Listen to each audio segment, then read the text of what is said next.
Summit, Missouri, and Central Missouri, center fielder number 20, Carter Young. On the mound for your Miners out of Canadensis, Pennsylvania, East Stroudsburg, number Michael Yates. And please welcome our coaching staff, head coach Tyler LeBrun, his assistants James Dillard and Kyle Watson. At this time, ladies and gentlemen, we ask that you please rise, remove your head cover, and face the flag behind the center field fence as we honor America with the singing of our national anthem by Sarah Michelle.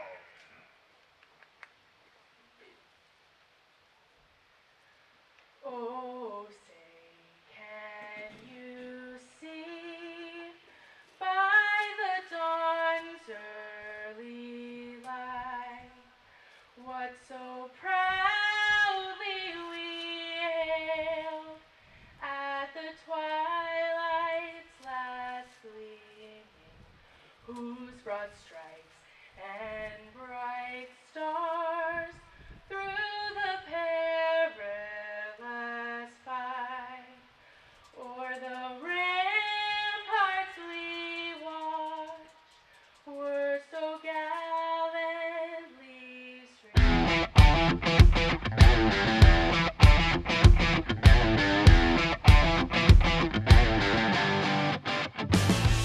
For the second time in 3 days, first place in the Alaska Baseball League is on the line from Herman Brothers Field in a matchup between the Anchorage Glacier Pilots and the Mat-Su Miners. Hi friends, Trey Yannity, Howie Boxley with you. Trey, can't complain. For the second straight game, first place is on the line between the Miners and the Glacier Pilots. Yeah, how about this? We can't complain about the sun either, Howie. It is back for the first time, and it feels like about 2 weeks. We didn't have it the other night, but the Miners did fall in that game. 7-2 was the final. Let's take a look at the highlights here as we get started tonight. The Miners took the lead in this game, 1-0. You saw the single there from Hellman to get it started, but then it was all Pilots. This is in the 9th inning. A 2-run home run pretty much sealed the deal, but Brandon Heidel, a little bit of an answer here in the bottom of the 9th. It was cool to see a home run of his own, the first of the season. The Miners looking to bounce back tonight, Howie. It was a big matchup the other night. This one might be even bigger as it is a battle for first place.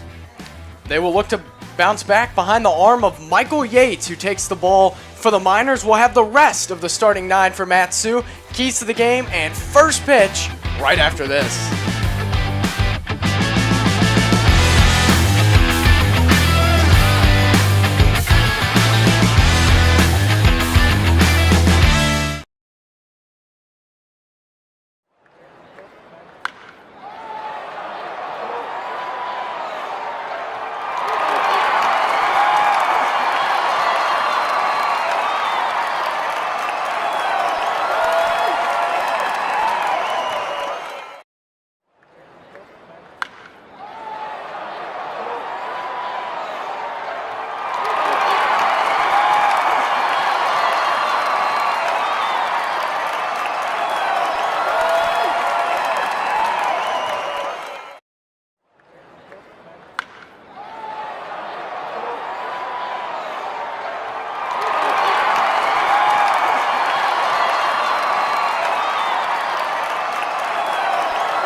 No smoking or vapor cigarettes, no tobacco in the ballpark.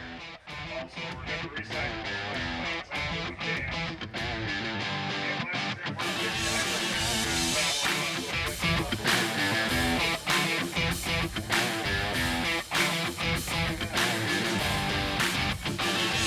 We are ready for baseball from Herman Brothers Field. in a matchup for first place. Michael Yates gets the ball for the Miners. He's on the mound, ready to tangle with Ben Newton. Switch hitter batting left, and the first pitch of the game is a fastball that darts down and in for ball one.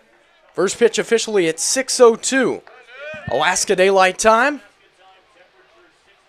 Temperature 65 degrees, sunny skies finally from Herman Brothers Field as Michael Yates pumps over a fastball inside this time to Newton. 2-0 the count. These teams tangled 2 nights ago. The Glacier Pilots were able to defeat the Miners as it's now 3-0 to Newton. 7-2 the final score in that game, but the Miners try to turn the page with one of their aces, Michael Yates, on the mound. A 2.18 ERA for Yates coming in. He's behind Newton 3-0, and that one misses down and in.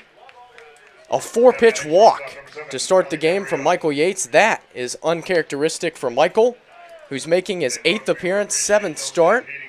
That was his 13th walk. He struck out 28 men and just been so impressive for the Miners, Trey. It is Yates Day, Howie. It is so fun to get to watch Michael Yates do his thing on the mound, and maybe not the start you want there, but how about this, too? His mom, Diana Yates, in town today, got into Alaska last night. Michael didn't know he was going to have this start tonight, found out about it this morning, said, sorry, Mom, we're not going to be able to do quite as much day number one. I got a ball game to pitch in, and she gets to watch it tonight. How about that? Ali Camarillo, the batter now, he takes high for ball one. 5 straight misses for Michael Yates. Fastball, slider, changeup, spike curveball. The arsenal for Yates. Miners in their white tops, white pants. Green lettering and numerals outlined in yellow. Miners across the chest. 1-0 pitch to Camarillo. Slider. Strike called. First strike of the game. Delivered from Yates. Green caps with the yellow bills. State of Alaska on the front of that cap with the Miners also arching across it. Love these uniforms, Howie. It's a big game tonight, a battle for first place. Where are the white ones? I love it. Yates' choice on the uniforms. He picked all white. 1-1 is another slider that darts down and away. 2 balls and a strike on Camarillo. Glacier Pilots in their blue tops, gray pants, white lettering and numerals. Pilots across the chest in white for Anchorage. I was just about to say, this is so much cleaner, Howie, than what we looked at back earlier in the week. Solid blue versus solid white. A little bit better than camo on camo. 2-1. Fastball, bottom of the zone. Paul Craddock raises his right fist. He has the plate tonight. Connor Lindsay, the first base umpire. Levante Palmer shifted over. He's the third base umpire. Camped out over Yates' right shoulder right now with a runner aboard. 2-2 the count on Camarillo.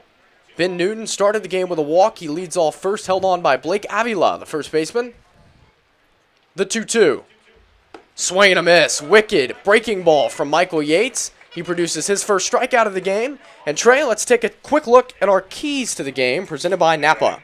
Yeah, tonight, Howie, some sun is in the sky for the first time in what feels like an eternity. So the sun has come out again today, flushed that last game against the Pilots. It is a new day and more great Yates. Michael Yates has been one of the best pitchers in the Alaska Baseball League. Get more of that today and get a Miners win. Yates now will face Caden Kendall. Glacier Pilots 3-hole hitter, tied for the league lead in home runs. That one pops the mitt, but comes out of Lancia's mitt, and it's called a ball. Yates asked Craddock where it was. Craddock says outside. If Lancia catches that ball clean, probably a called strike. One of those weird little parts of the game of baseball. Got to hold on to get the call. 1-0 pitch to Kendall. That one yanked off the plate, 2-0. Yates truly has been the workhorse for the Miners this year. In his last 5 starts, he's thrown 29 innings, allowed 7 runs, just 5 of them earned, 11 walks, 24 strikeouts, and a 1.55 ERA over his last 5 games. That is a curveball that drops in for strike 1. Caden Kendall batting .275 coming in for the Glacier Pilots. 15 runs, 20 knocked in for Kendall. 4 doubles, 5 homers. Newton on first. He's stolen 9 bases. That one's off the plate. 3 balls and a strike now. And hey guys, you're just joining us tonight. Let us know where you're watching from. It is a beautiful day in Alaska. We want to know where you're coming from, what it's like there. We have ID Gray Wolf coming in from Glasgow, Kentucky. Hot and humid there. Along with the Weems family, I'm assuming the same in Missouri, Farmington. Thank you guys for joining us tonight as we get started. 3-1 catches the outside corner, and for the 4th time in 2 games, Caden Kendall my thought he had a goodness. walk. He threw his bat away for the 3rd time. Unbelievable. Kendall just not seeing eye to eye with the home plate umpires. He's back in there now with a 3-2 count. Favorable count for Newton to run. There he goes. Pitch is grounded to the left side of the infield. Casey Sunseri out at third has it, and he wings it across for out number 1. Newton running keeps the Pilots out of the double play. 2 down now. Yeah, it's a big out there, and Third baseman number 22. we know how aggressive these two teams are. Stealing the bases, that's a big move there for the Pilots early in this game. They get the extra base, they avoid the double play, they keep the inning going. Who knows what happens now? And Sinceri, a nice job there to not even think about it. Just focus on getting the out. He knows he can make it first base. Did a nice job with it. Cole Fontenelle, the batter now. He teed off on Thursday in the 9th inning, a 2-run blast. 1 of 2 hits in that game. Takes low for ball 1. Yates having a bit of command problems here in the 1st inning. We'll see if he settles in as this game moves on. Wind blowing softly out to right center. Nothing like what we saw on Thursday when the wind was playing tricks with the ball all game. 1-0. That one just misses low. Yates just a touch off right now. Got to talk to him about a week back. And we said, what have you been working on this summer? What do you think's been really good? He said, I love how I'm not scared to throw any of my pitches in any count. That's huge for a guy like Yates. 4-pitch guy, 2-0. Slider. That one bends around the plate, 3-0. Confidence is everything, Howie. And Michael Yates, one of these guys that wears his heart on his sleeve every time out. He's going to bring that energy. Going to show it when he's a little bit upset as well, but that's what makes him special and what fuels his game here. 3-0 pitch to Fontenelle. Down and in, ball 4, 2nd walk of the inning. Let's take a quick look at the Glacier Pilots, starting 9. Yeah, another similar lineup tonight for Anchorage. Ben Newton at the top there. Camarillo, Kendall picks up a base. Cole Fontenelle, Grant Weiss, Ty Johnson moves up to number 6 tonight. Logan Galena at first base again, batting 7th. Thomas McCaffrey at 8th. And to round it out at number 9, Lance Gardner playing shortstop. Again tonight. Batter now is Grant Weiss. He bats with 2 on and 2 out. Chops that one foul at the plate. Grant Weiss was 0 for 5 in the game on Thursday. Struck out a couple of times. Ground out, fly out, reached on an air. I'm interested to see kind of how the rest of this early game unfolds for Yates. More pitches than he's used to in the first year. 0-1. That one slides down and away. We'll see if Yates is able to adjust. Right now, he's missing mostly glove side, which is away to right-handed hitters. His slider is just sliding a bit low. Fastball command hasn't been there just yet. 1-1. Fastball slapped into right field. That's going to be played on a hop by Vergara. Coming around third is Newton. A big stop sign thrown up. And now Fontenelle is off the second base bag. Avila's going to run at him. And somehow Fontenelle's going to make it back. Wow, what happened there? That's one of the most unusual plays we have seen all season, and it comes here in the 1st inning. That was odd, and it all begins with the first base runner there. Ben Newton, Right fielder number 10, Ty Johnson. wide round around third base. And you saw when Vergara fielded it, he was going to have a good beat on him there. Ben Newton realizes it, but then you see Fontenelle get caught in no man's land. You wonder there, Howie. Blake Avila back at first base for the first time in a long time tonight. If he just needs a few innings to get used to it, a mental error there for Avila. Ty Johnson bats now with the bases loaded, and Yates pumps over a strike. Vergara's throw was really good there. Newton rounded third hard. A big stop sign was thrown up, and Fontenelle was caught in no man's land in between second and third. Avila did a good job to run at him, but then never made a decision after that. 0-1. Swing and a ground ball out to second. That's going to be fielded by Cade Manning. He's got the out, and the Miners are somehow out of the 1st inning. No runs, 1 hit, 2 walks, 3 men left. We're off and running. Glacier Pilots nothing, and the Miners are coming up.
Bottom of the first. The Miners are out at the top of the first. They strand the bases loaded and come up to bat for the first time. Let's take a look at the starting 9 for Tyler LeBrun and the first base dugout. Now let's see what the skipper has decided on tonight. Casey Sinceri at the top again. Josh Pano, Blake Avila over at first base there. Vergara. Number 4 in right field. Alex Hellman back at number 5 tonight in left. Nick Sorelli back in the field tonight. He is at first base. Steven Lancey the catcher. Cade Manning at second. And Carter Young, the center fielder, back in that 9 hole again tonight. The second game in a row here for Carter Young.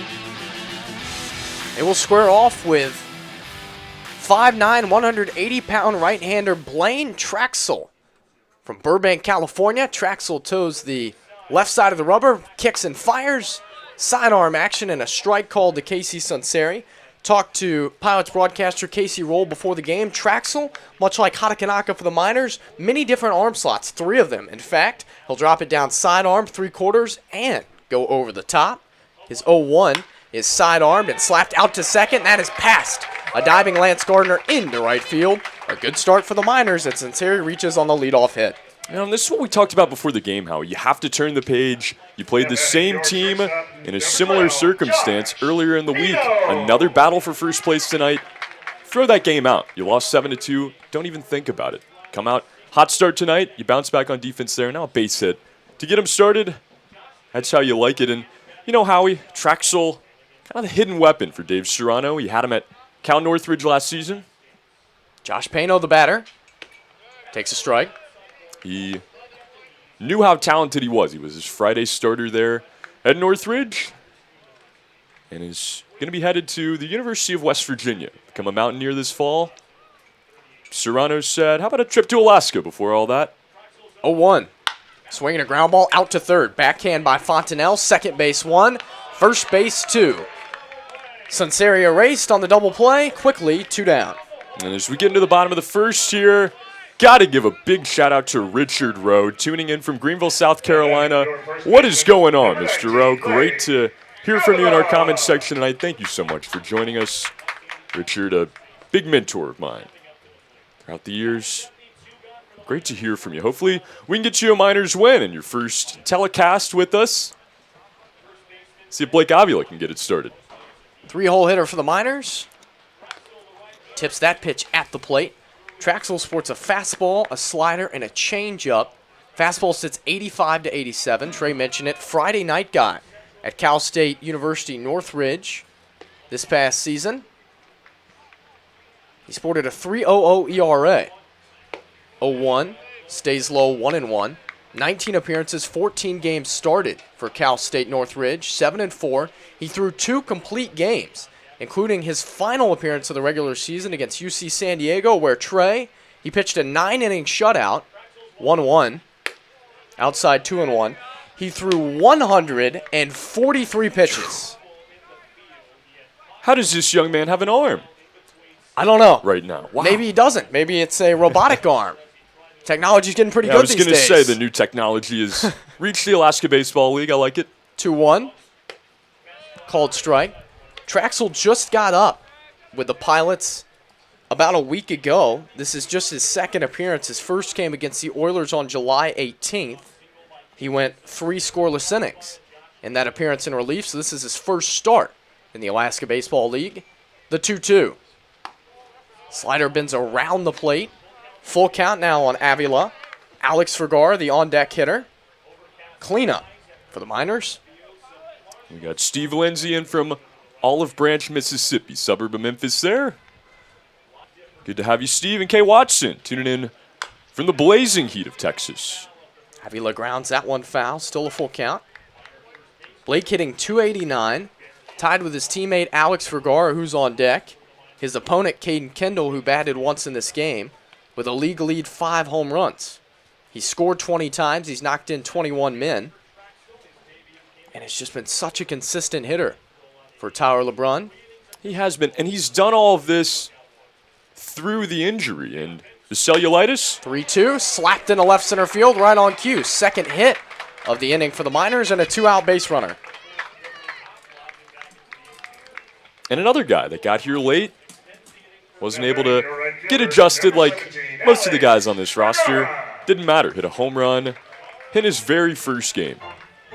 Alex Vergara, the batter now, he went hitless on Thursday. That was just the third time in his last 20 games that he didn't have a hit.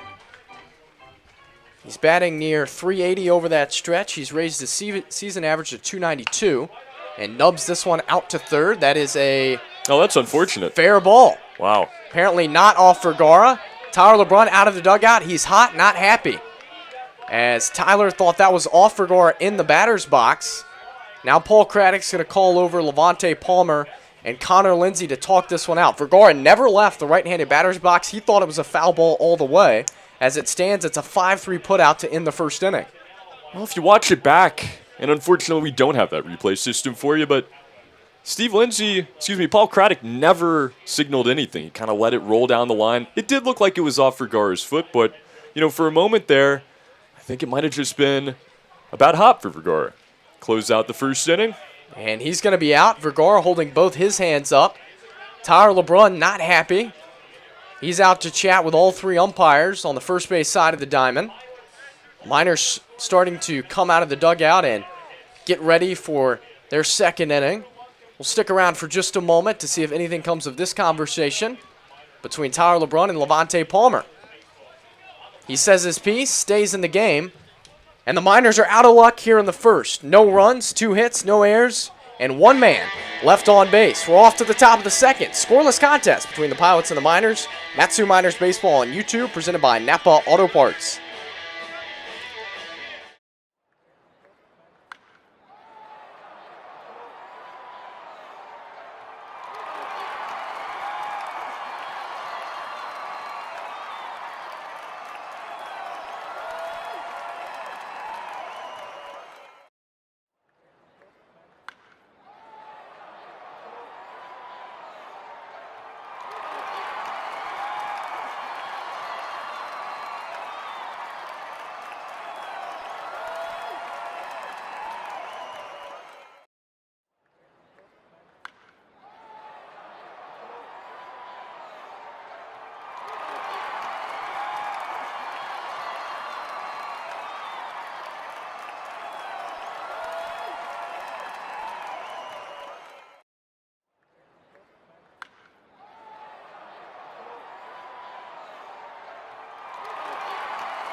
Top of the second, strange start to this game, but no runs produced yet by either side.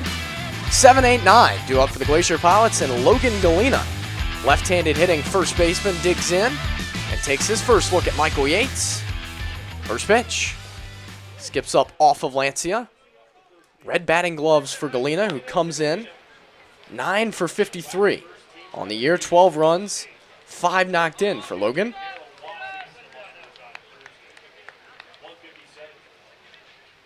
1-0. Broken bat, out to right. Alex Vergara says he's got it, leaps up, and makes the catch right in front of the wall. That ball carried a little bit further than one might have thought on the broken bat by Logan Galena. Got good lumber on it still, and Vergara, with a bit of an odd route out there, almost had the ball sail over his head. Yeah, almost a hero there for that stick, but it does not. And, that's the win there, Howie. We've been talking about it from the jump tonight. It's going to be swirling around a little bit, mostly blowing out, but got a hold of it there. Troy Harding, the catcher, takes outside for ball 1. The Glacier Pilots put on 3 men in the top of the first inning. Cole Fontanelle was dead to rights in between the second and third base bag. The inning was able to continue as Avila couldn't get him out. 1-0 outside, 2-0. For the Miners, that didn't result in anything. And then on the offensive side for Matsu, Vergara, with a ball grounded to third that he thought was off himself, a foul ball, ruled fair. That abruptly ended the bottom of the first. Harding lifts this one out of play. So strange top of the first, strange bottom of the first. And to me, Trey, most of the matchups between these two teams have been quite odd. The Pilots have outscored the Miners 36-21 on the year, and they come in 5-3. They need this win to clinch the season series. and takes sole first place, 2-1. Swinging a shot out to third, past to diving Casey Sunseri into left field, a one-out knock for Troy Harding. But even the game on Thursday, the first 2 runs of the game, scored on a ball hit by Ali Camarillo, looked like a routine fly ball out to Alex Hellman in left field. The wind carries it into left center, drops it down. A strikeout in that inning kept it alive. R.J. Elmore chased after just 3. And just some odd games between these two teams. This has been the best series in the league this year, and it's because of what you're talking about, Howie. These teams are both very aggressive on the bases, and a lot of odd things have happened, but that's because they're so aggressive. They're trying to take advantage. Lance Gardner swings and misses at that pitch off the plate, 0-1. We talked to the head skipper, Tyler LeBrun, today before the ball game, and at the beginning of the year, he told us the Anchorage Bucks, that's our rival. That's the team we want to go out and beat every time. That's the team we dislike the most, but now it's the Glacier Pilots. This has been so back and forth all year long, and the games have all been phenomenal, really, with the exception of that last one earlier in the week.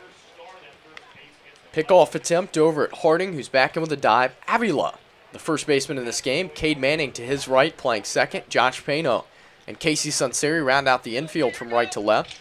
Steven Lancia, the catcher for Michael Yates, who brings the 0-1. Swing and a shot out to Sunseri. Backhands that, fires to second for 1. Manning's return is a bit high, and a fast runner in Lance Gardner, the 9-hole hitter, able to beat that out. Good play by Casey Sunseri to his backhand to force out Troy Harding 5-4. Gardner reaches on the fielder's choice. Left fielder number 2, Ben Newton. It wasn't impossible there, Howie, but that would have been one of the best plays of the season if they'd been able to turn 2 there. Just kind of developed slowly and somewhat because of the transition from glove to hand for Casey Sunseri, but the speed on display there for the second baseman Gardner. He has a healthy lead over at first. Might try to do some running with Ben Newton up there. Second time through the order for the Pilots. Pitch. Called strike over the outside corner. Alex Hellman, the left fielder. Carter Young in center. Alex Vergara in right field for the Miners. Ben Newton reached on a 4-pitch walk to start the game. Was eventually stranded on third base. Yates checks on Gardner. Delivers the 0-1. Swing and a shot out to left. That's going to send Hellman to his left, and he's going to make the catch for out number 3. The Pilots get one more hit here in the second inning, but nothing else. We're through 1.5. Pilots nothing, Miners nothing. Matsu Miners Baseball on YouTube, presented by Napa Auto Parts.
Excited about a fun weekend with family and friends?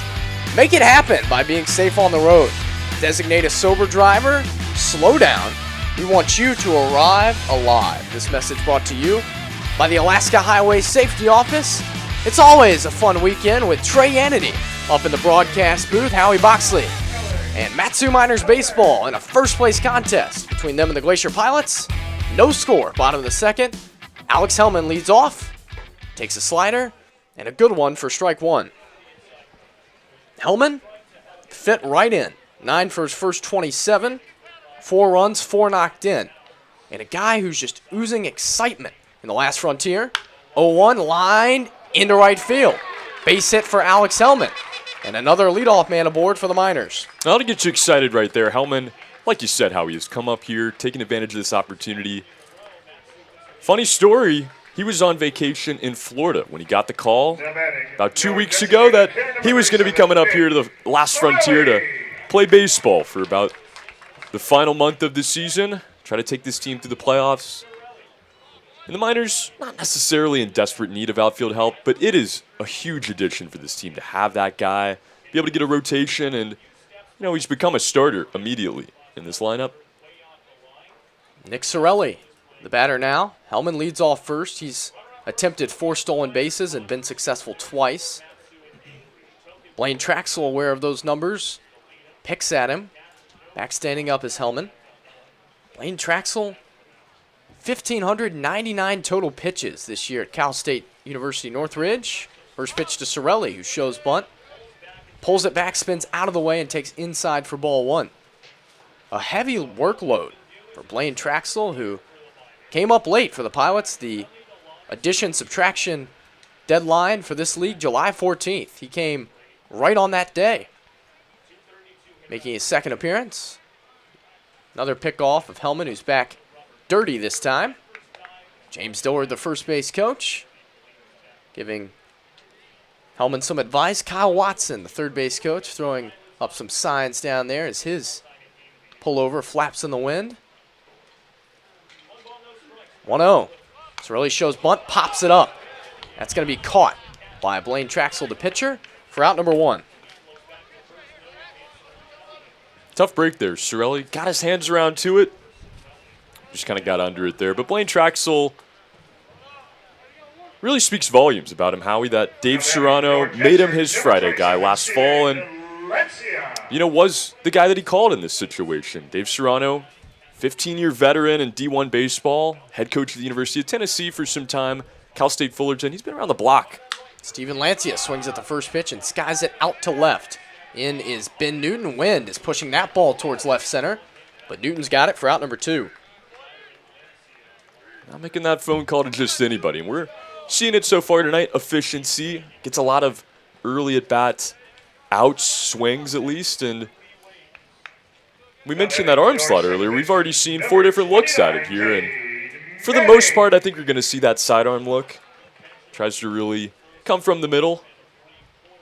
But he can confuse you. He can change it up. Has the ability to do so. Working it here. Cade Manning, the batter now. Last start for Manning, the 10th of July, as Hellman draws another throw. So almost 2 weeks for Cade Manning in between starts. He's hit a home run for the Miners. Knocked in 2, scored 5 times. And loves playing at the Palmer Golf Course, as do Trey and I. Oh, yeah. Always have to thank our friends over there. First pitch to him is a slider strike. Bit of a different slider that time from Traxel. He threw it a little slower, and with those different motions, arm slots, you would expect the pitches to maybe change a little. Maybe his fastball over the top comes in a little harder. Maybe his one from the sidearm is a little slower but cuts more. Another pickoff. Hellman back in easily.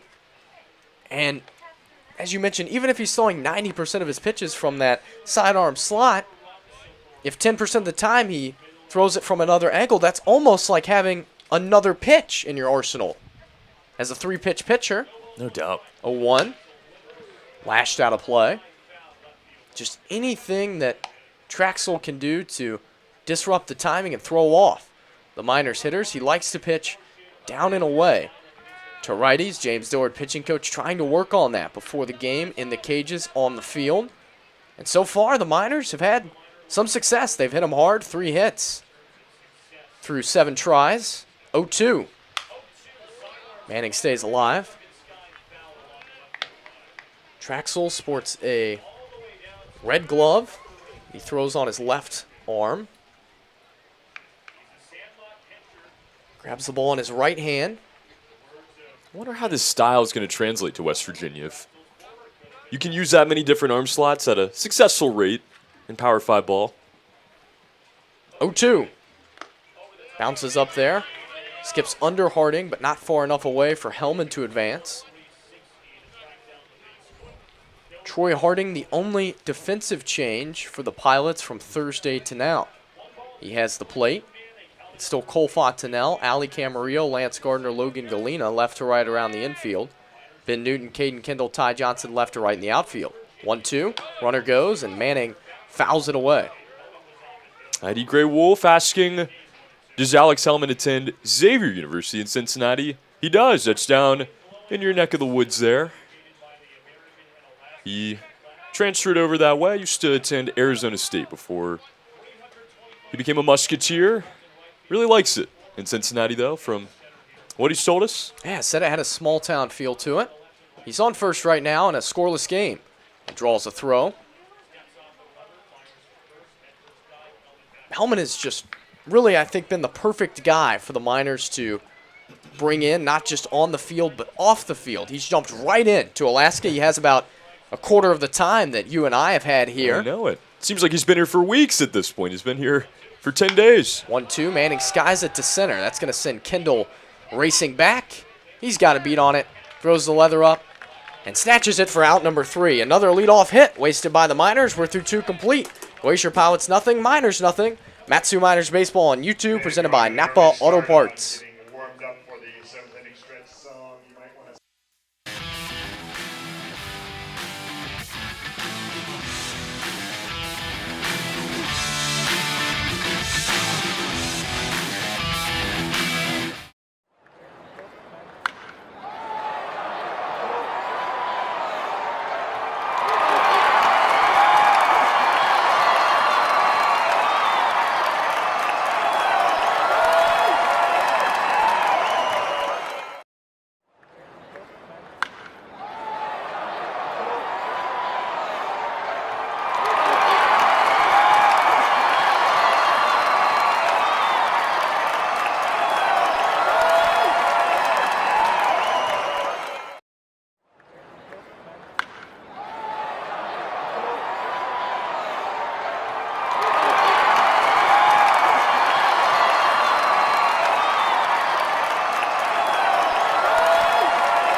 Part of the order for the Glacier Pilots, no score from Herman Brothers Field.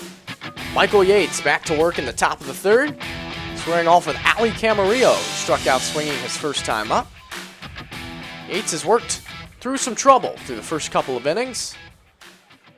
Back up there for his 3rd. Sets at the belt.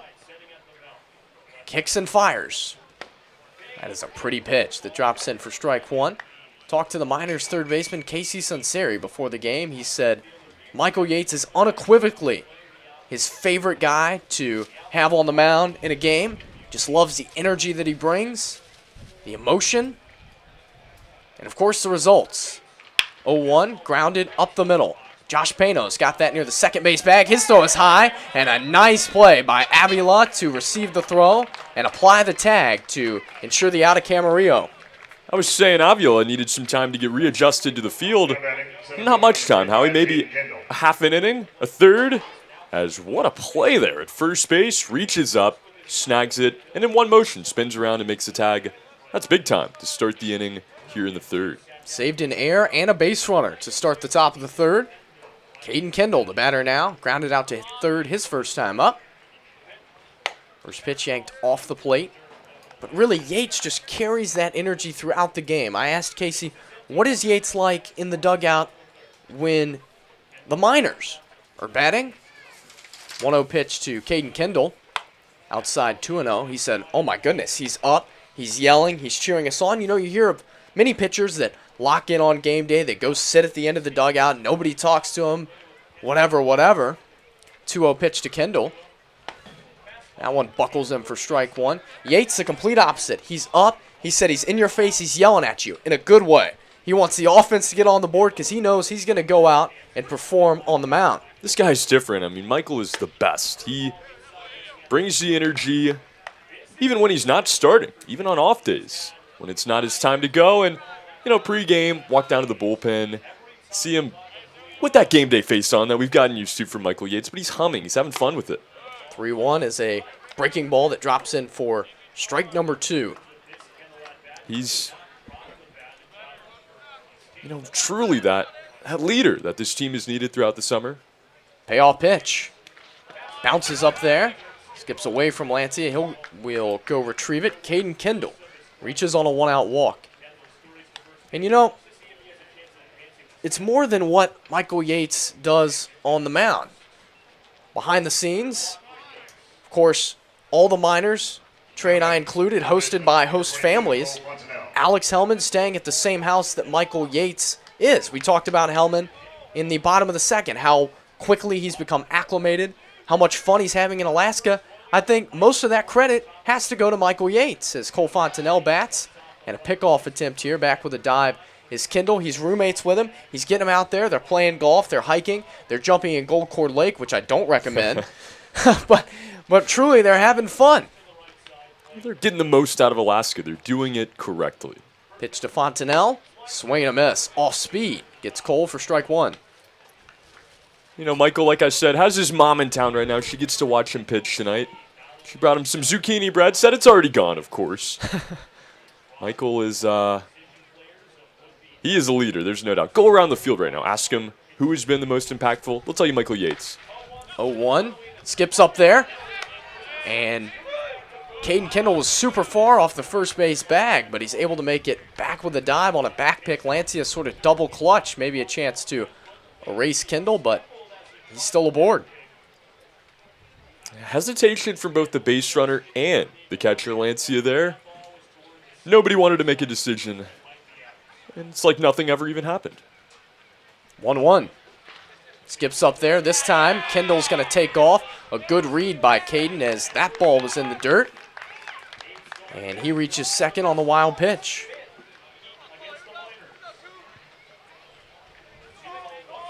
Would love to have a pitch count right now to see where Michael Yates is at.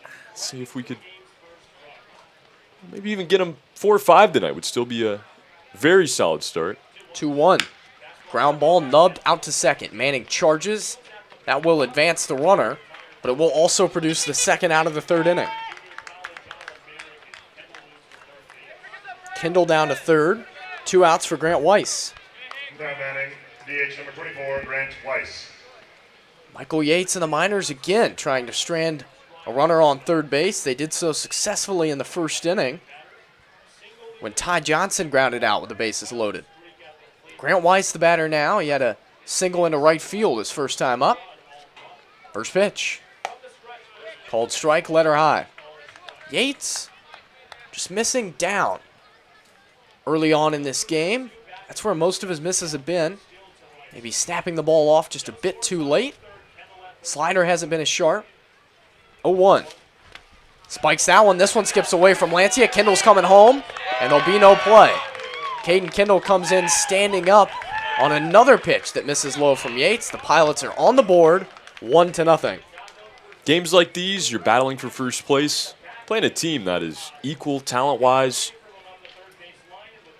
Cannot allow mistakes like that, 2 in the same inning at least. And on the other side of that, you have to take advantage of those mistakes. The Pilots doing so far. 1-1 to Weiss. Bounces up there once again. This time Lancia was able to fan it with a backhand and keep it in front. If that would have happened last time, Kendall might not have been able to race home. But give Caden Kendall credit. You're right. There were 2 good reads. He saw them all the way. Scored easily. 2-1. Grounded foul past third. Monte Palmer throws both hands up down there. Glacier Pilots score first. However, in this series, there's been 8 games. 6 come from behind wins. So scoring first not always great. With these 2 teams, 2-2. Grant Weiss able to hold back on that pitch off the plate, 3-2.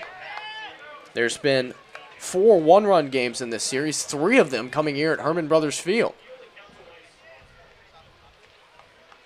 Payoff to Weiss. Bounces up there, ball 4. Yates talking to his glove about that. It's his 4th walk of the game, and another base runner for the Pilots. Yeah, Michael Yates Glove, a real conversationalist. You'll see him go to it throughout the game. How about it, Howie? Who would have thought on opening day we were watching this very matchup, that this would be the two teams battling for the pennant? Probably the two teams we're going to see deep in the playoffs. Ty Johnson, the batter now. First pitch. Bounces up there again. This time Grant Weiss takes off to second. The throw down is going to be not in time. Josh Pano potentially not able to apply the tag there on a ball that had him stumbling towards the first base side of second. So it's another pitch in the dirt that allows an advance. Runner in scoring position for Ty Johnson. The reason this matchup's so important, if you're the 1 seed, you get to host throughout the playoffs. 1-0. Grounded foul pass first. So, in a 3-game series, having all 3 games at home is huge. Miners and Pilots likely to be hosting in the first round, but the question who would be hosting in a championship series if either team were to reach it. Another playoff update to tell you about, the Peninsula Oilers clinched yesterday with a split doubleheader against the Anchorage Bucks, so Chugiak eliminated. Playoff teams are the Pilots, Miners, Bucks, and Oilers. 1-1 to Ty Johnson. Skips up there 2-1. Ty, one of 3 players along with Blaine Traxel to come in at the add-drop deadline, if you want to call it that. McClellan Community College for Johnson, where he hit .333 this past season. A freshman originally from Flower Mound, Texas. Awaits a 2-1. Takes high, 3-1. What has gone wrong for Michael Yates here early on? You wonder if it's confidence. Just struggling to locate so far. Howie Yates has been a big location guy. Stuff, not the nastiest in the world, but he locates it. Haven't seen quite as much of that tonight. 3-1 to Johnson. Hits off of Lancia's glove. It's high for ball 4. 5th walk of the game for Michael Yates. 3rd in the inning. Lancia's throw back to Michael skips away to Josh Pano in a microcosm of what this game has been for Matsu. James Dillard quickly pops out of the dugout. He's going to chat with Steven and Michael atop the hill. And there's been some right, too. It's not been all wrong by any means. It's only 1-0, and, it might be 0-0 still if those pass balls don't go down here. A lot of time to clean it up. You're down a run. You've only allowed 2 hits in the game so far. Get out of this inning, and you feel just fine. If you're the Miners bats, you feel good as well. You've hit Traxel pretty hard. You've had 2 leadoff hits, 3 hits in the game. 1 hit erased on a double play. Another erased on a strange ball hit by Alex Vergara that the first base dugout thought was foul. So you've been able to produce base runners against Blaine Traxel. The score is 1-0. And Michael Yates and James Dillard are the heart-to-heart right there. Dillard threw his hand around Michael Yates' right shoulder and gave him a fist bump off the mound. He said, look, man, you're all right. We're in this game. It's 1-0. Get Logan Galena right here. Send the bats right back up there. Big moment in this game here. Just clean it up. It's like it never even happened. Let the inning keep going, and starts to feel a little bit like our game on Thursday. Galena will bat with 2 on and 2 outs. The pitch. Called strike at the knees. Pilots lead 1-0. Caden Kendall scored in the 3rd on a wild pitch. There's been 3 wild pitches in this inning. On balls in the dirt. A few that Lancia would say maybe he should have had, but tough plays for him. 0-1 to Logan. Bounces up there. This time a good stop by Steven. Down to both knees. Keeps it in front. Runners hold at first and second.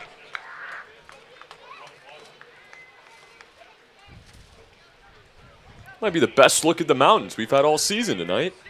Out in full force. It is just gorgeous here. Temperature in the mid-60s. Mostly sunny skies. 1-1. Popped up. Senseri will chase that towards the Pilots dugout, but it's out of play. Pioneer Peak over the left field wall, getting some new snow on it, along with the Talkeetna Mountains, Bat Peak, Lazy Mountain, off behind us, and just stunning as the seasons begin to change, transition from summer to fall. Just so much beauty here in the 49th state. Galena down to his final strike. The 1-2 pitch. Bounces up there. Another good block by Lancia, 2-2. What's been your favorite scene that you've taken in thus far out of the many to choose from, Trey? Oh, I can't pick one, Howie. I mean, we've seen so much. It's getting to see you every morning, of course. No, it's a lot of different things I could point to. We got to see Denali State Park yesterday. Added that to the list. 2-2, just missed. Curveball that time from Yates. He wanted it, didn't get it. And now the advantage for the Glacier Pilots. They'll get a head start with a full count. The Butte, Hatcher's Pass come to mind first. The exit Glacier, Lazy Mountain, so many different things. It's been beautiful and unbelievable. Payoff, runners go. Pitch is rolled out to first. Easy play for Avila, who steps on the bag to retire the side. But the Glacier Pilots strike first. Caden Kendall comes home on a wild pitch. We're through 2.5. Glacier Pilots 1, Miners nothing. Matsu Miners Baseball on YouTube, presented by Napa Auto Parts.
Bottom of the third, Miners trail for the first time in this game. 1-0, Pilots lead. Carter Young will lead off for the Miners, followed by the top of Matsu's order. Carter, 222. 22 for his first 99. First pitch to him, called strike outside corner. Some moans and groans from the crowd here at Herman Brothers Field, which is another good one. Attendance might be pushing up towards 1,000 once more with beautiful weather and beautiful baseball. 0-1. Same pitch, different result. This one called a ball. So good to have the fans back at the ballpark, Howie. You said it, the rain. It drove them away these last couple weeks. The sun is back. So are the fans.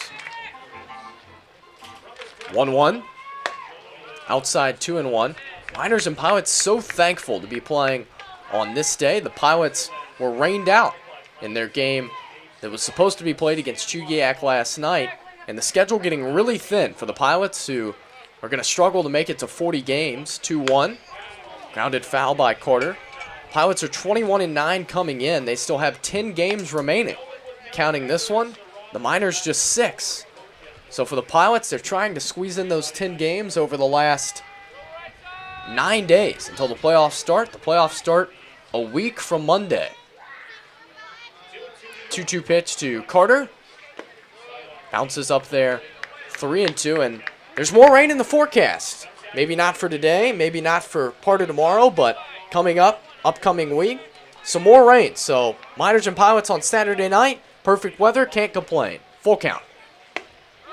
Strike 3 called. Young rung up to start the third. What a casual called strike 3 call there by Paul Craddock. I love it.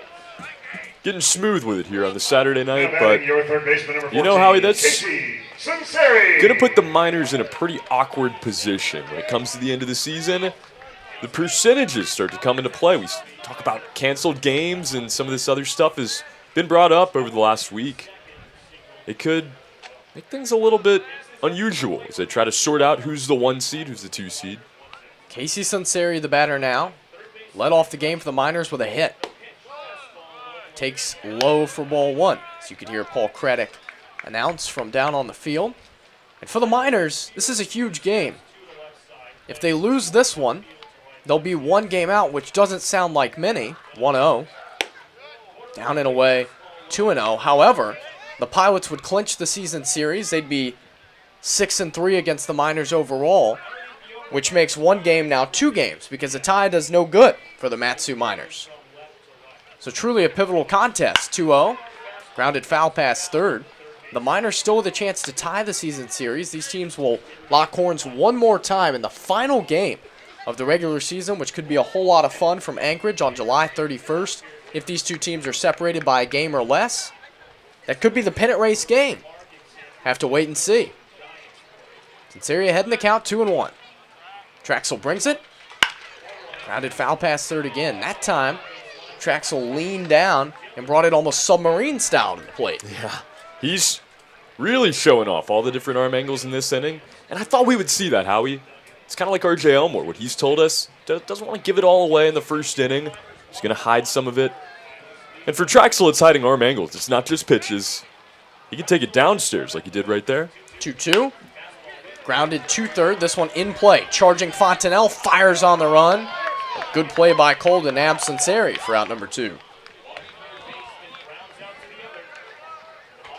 This Pilots defense has really turned the corner, Howie. We saw Number 12, Josh. sloppy baseball at the beginning of the season.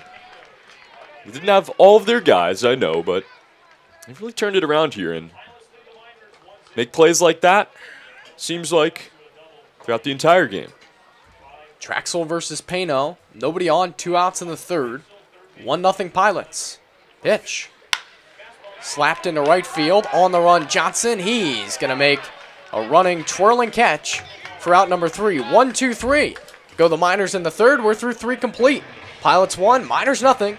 Mat-Su Miners Baseball on YouTube, presented by Napa Auto Parts.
Top of the 4th inning. Pilots 1, Miners nothing. And now it's time for the Yan Man. Trey Yanity takes over. The Yan Man, I like it, Howie. That's a new one. Only 6 games to go, and we're just now getting into nicknames. Come on. But I like it. As we begin the 4th inning now, Michael Yates will remain on the mound, as Troy Harding, the catcher, will stand in for his second at bat of the night. Yates, good to see him out here for another inning. Higher pitch count tonight as he gave up the first run of this game in the top of the 3rd. Some 2-out offense. The Pilots will try to bounce back now. That one slapped out to second on 1 hop. And casually, it's going to be Cade Manning back out there tonight.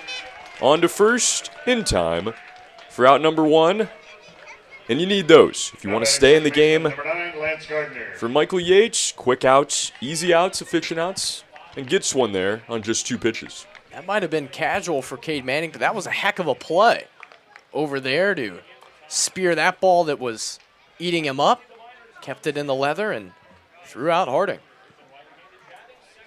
He just kind of had to stab at it. Poked his glove out there and came up with it. Now 1 out and nobody on. It's going to be Lance Gardner. He squares around to bunt He'll pull it back, though, and take a ball that misses away. The third baseman, Casey Sinceri, charging in on it. We'll back it up now. Low offense again, Howie. We've seen so many duels between these two teams. That fastball will miss away as well. Now 2-0, the count on Gardner. Especially at Herman Brothers Field, it feels like the pitching has been outstanding when these two teams meet here. And now the 2-0, another curveball, a nice frame effort there by Lancia, but it is going to miss away. And it is 3-0 here on Gardner.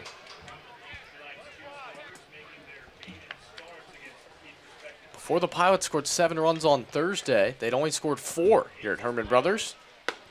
3-0 is going to be called strike one. 3 one-run games. 3-2, 1-0, 2-1. With the Miners winning the first and third of those contests. And now the 3-1 from Yates. Curveball almost hits him. This is going to bend back in, but it misses. A bit low, and that'll be a 1-out walk here for the Pilots in the fourth. And that will reset the lineup now. Ben Newton will return to bat for the third time tonight now. We'll go righty on lefty here between Yates and Newton. He had a walk and a fly-out so far in this one. Michael Yates, before this game, was averaging 1 walk every 3 innings. He's now just through 3 1/3, and he's just issued his 6th walk. That's 2 walks per inning. Got the family in town, maybe some jitters for Yates tonight. As that one is bunted, he's going to have to field it, throw on to first, a bullet, and it is in time. A nice play to get at least one there, Howie, as the runner will advance on the sacrifice bunt. Ben Newton will pick it up. As Gardner advances to second base, Michael Yates with a bare hand throw on to first. And a nice play by Avila over there at the bag is out number 2. A runner in scoring position now for Ali Camarillo. It was a really nice play by Michael Yates, who knew exactly to the millisecond how much time he had because he barely got Ben Newton, a fast runner. And a good try by Ben for a bunt hit.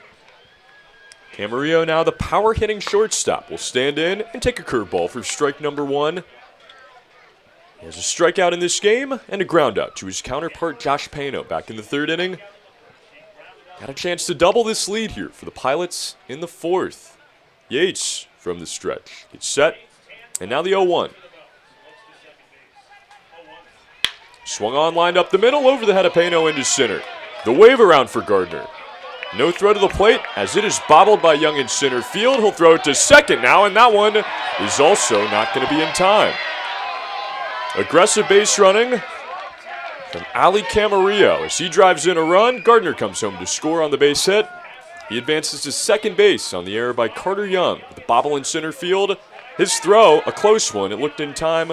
It is not ruled that way, as the runner will remain on second with 2 outs, and head coach Tyler LeBrun has inserted himself into the conversation and now out of the game as he is removed, thrown out for the first time this year by Levante Palmer, the third base umpire. Howie, we don't get to see this quite often. Tyler LeBrun really making his case here. It was only a matter of time before Tyler LeBrun was thrown out eventually here in the regular season. He couldn't go the whole season without a tossing, and he's had issues with Levante Palmer not once but twice now on the foul ball by Alex Vergara that was called fair. And Tyler letting Connor Lindsay know, and anybody that'll listen, what he thought of that call at the second base bag that allowed Camarillo to reach and the inning to continue. Per ABL rules, Tyler will have to leave the premises, leave the stadium, and he will not be able to coach the game Monday against the Chugiak Chinooks. It is taken seriously here, and that was a close play. It could be a big one in this game. The argument, not going to be won, though, as Tyler LeBrun has been ejected from this game tonight. As we reset it now, a runner on second base, Ali Camarillo picks up the RBI, 2-0 Glacier Pilots, and Caden Kendall scored the first run in this game. Will take a ball in the dirt.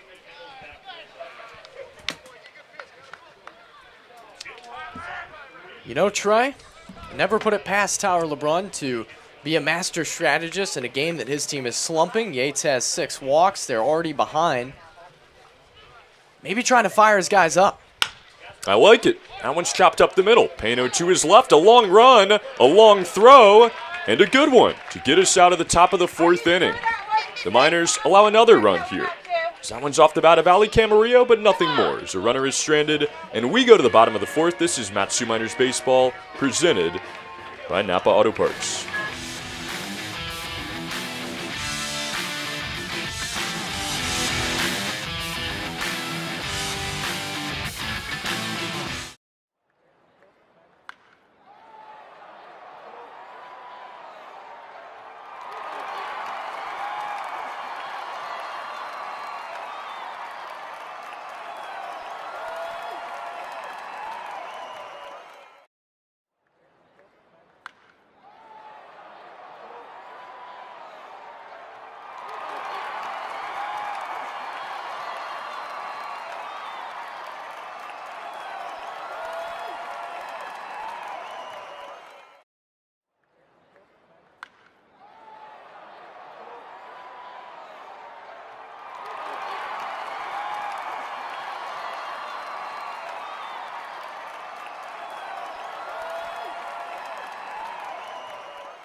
We begin the bottom of the 4th inning. Blake Avila will stand in now, trying to get it going for the Miners tonight. It has not been easy to come by in the offensive category.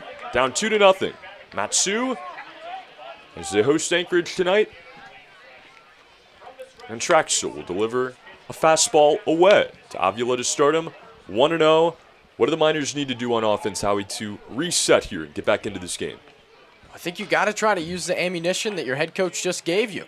If you missed it in the top of the 4th. As that's called strike 1 on the outside corner. Tyler LeBrun thrown out, arguing a safe call at the second base bag on a throw that looked pretty close from here.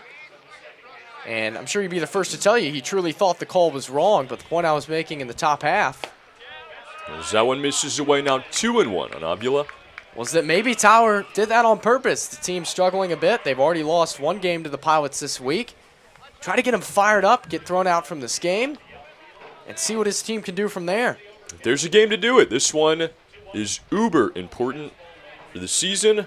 As that one misses low, now 3-1 the count on Avila. This may be the most important regular season game of the entire year here, Howie. I think it's very likely. As I mentioned earlier, if the Miners lose this game, they're in a bad spot. Struggling. 3-1, swing and a miss. Burns him downstairs now, a full count for Avila. Would be 1 behind the Pilots officially, but truly 2 when you realize that the tiebreaker is head-to-head and would no longer control their own destiny. They need the Pilots to lose a couple games. Game's getting short here.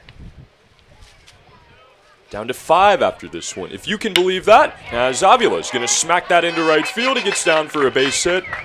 We are so used to seeing him do that. Back in the field tonight.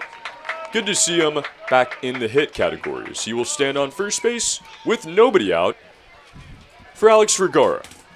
The Miners have had success on Blaine Traxel. It's their 4th hit of the game, all of them hard hit. Line drives for the Miners. Just haven't strung any together quite yet. A lot of low line drives. Traxel keeps it a bit lower in the zone. Hard to get that power up in the air as the wind begins to pick up again. It blows from left to right. Out in center field, and drops it way down there. As Traxel, a line drive out to short. Camarillo on to second, and the throw on to first from Lance Gardner is going to be in time for a double play. We've seen this already in the game, Howie. You get some offense with no outs, and it is immediately taken away via the 2-bagger. Nothing Vergara could do on that one. He smoked the ball, but on one hop to Ali Camarillo. 26th double play grounded into by the Miners, 2nd in the game.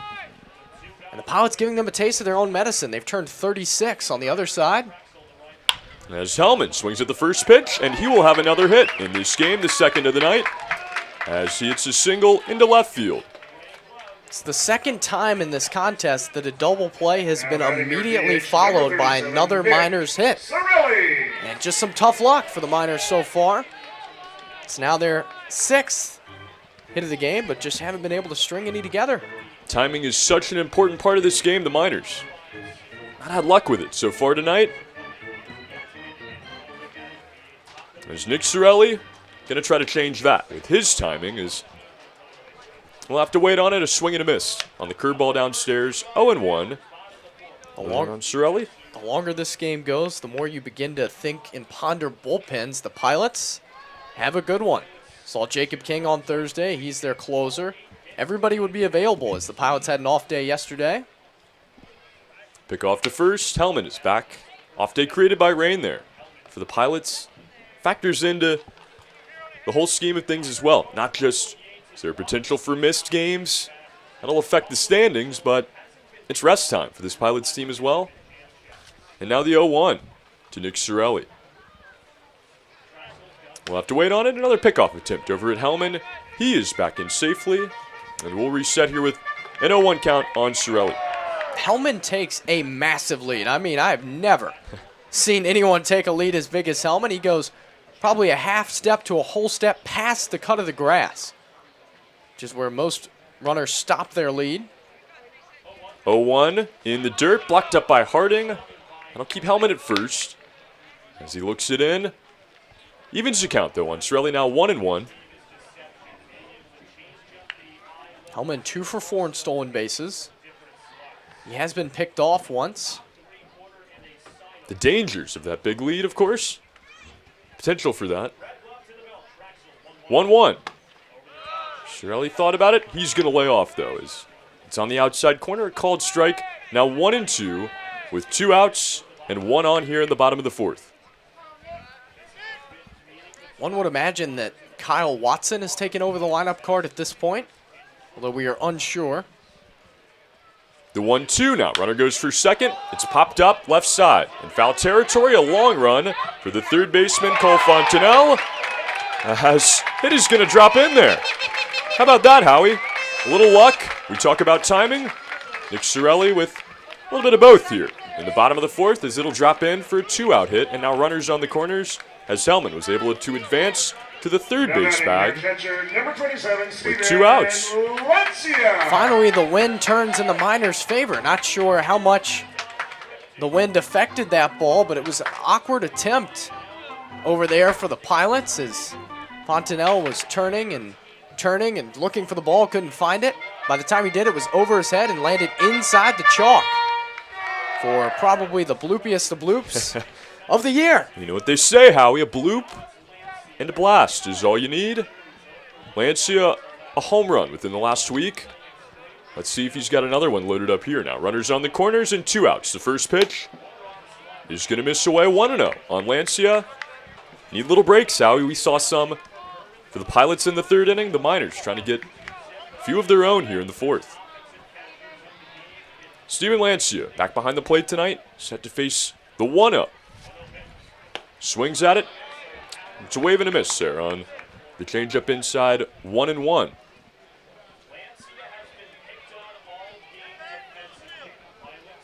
Blaine Traxel, first time we're getting to see him face the Miners. He has been good so far. 3 scoreless innings. Lancia trying to get the Miners going here with 2 outs. Fouls it off, and we'll go down 1-2.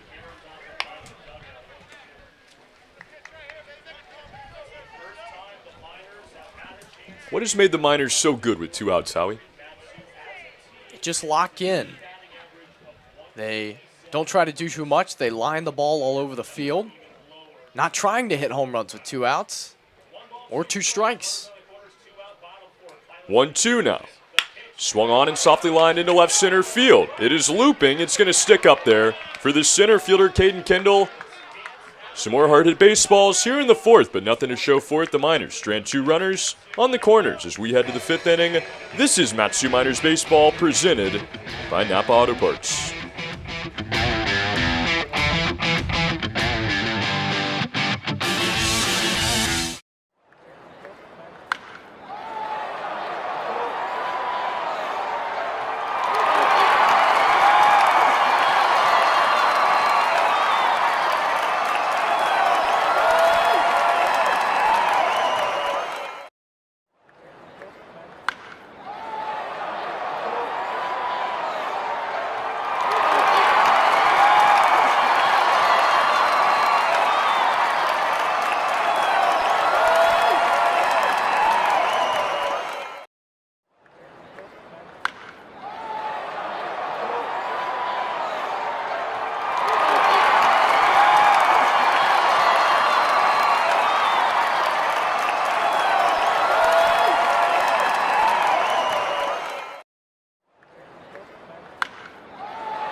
Well, the guy we thought we would start. See, starting in this game, Andrew Tillery, oh, he's going to get an appearance now, Howie. He is back. Missed him. Our guy Tilly had to miss some time with COVID-19. It was going to take a while for him to recuperate once he was cleared and get back into baseball form. Thought we would see him start tonight. Didn't get the start. Michael Yates does a nice job, and now he will be relieved by Andrew Tillery, who delivers a ball away to Cole Fontenelle, the first batter he is going to face tonight. 2 runs allowed by Yates on 3 hits in this game, and now the 1-0. Swung on and rolled out to second. 2 hops, a nice play by Cade Manning, as he will throw on to first to retire Cole Fontenelle. 1 away here as we begin the 5th inning. Grant Weiss will come up. How it's been a while since we've seen a guy that you could call the ace on this team, Andrew Tillery. Andrew Tillery's first game since July 9th when he pitched against these Glacier Pilots. Started the game, took the loss. 4 2/3, 5 hits, 4 runs, none of them earned. First pitch, swing and a miss. That time by Grant Weiss, the DH. He was hitting this game himself. Had a walk as well. From the windup, the 0-1 is going to miss low. Paul Craddock fumbles it there behind the plate. Come on, Paul. We know you're athletic. Oh, well, he's an Auburn fan. What did you expect? I guess that's a good point, Howie. We expect a good deal of him, though, still. Has gotten so used to this umpiring crew throughout the season. They've been excellent. That one misses away. Now, 2-1, the count will run here on Weiss. It's been fun to kind of get used to their strike zones, used to their personalities as umpires. Levante Palmer, maybe not the biggest fan of Tyler LeBrun tonight, but he has been great. Craddock behind the plate tonight, and Lindsay over there at first base. And a called strike. Number 2 here on Grant Weiss will even the count at 2-2. From the windup, Tillett is going to have his first strikeout in his return. As that is out number 2. What a pretty pitch there. As he will get Grant Weiss. Right fielder number 10. First strikeout we've seen since the first inning. And it's 2 up, 2 down here for the Pilots in the 5th. 6th appearance for Andrew Tillery, just his 2nd in relief. His first appearance for the Miners was also in relief. As Ty Johnson, the right fielder, will stand in now. He takes the ball to start. Those unearned runs that he gave up in his last outing, not an anomaly. 14 runs allowed by Tillery, 4 of them earned. As Johnson's going to square around to bunt, he pulls it back as some high heat misses there. 2-0. A 1.69 ERA for Tillery, who's walked 9, struck out 22 now, but he's 0-3.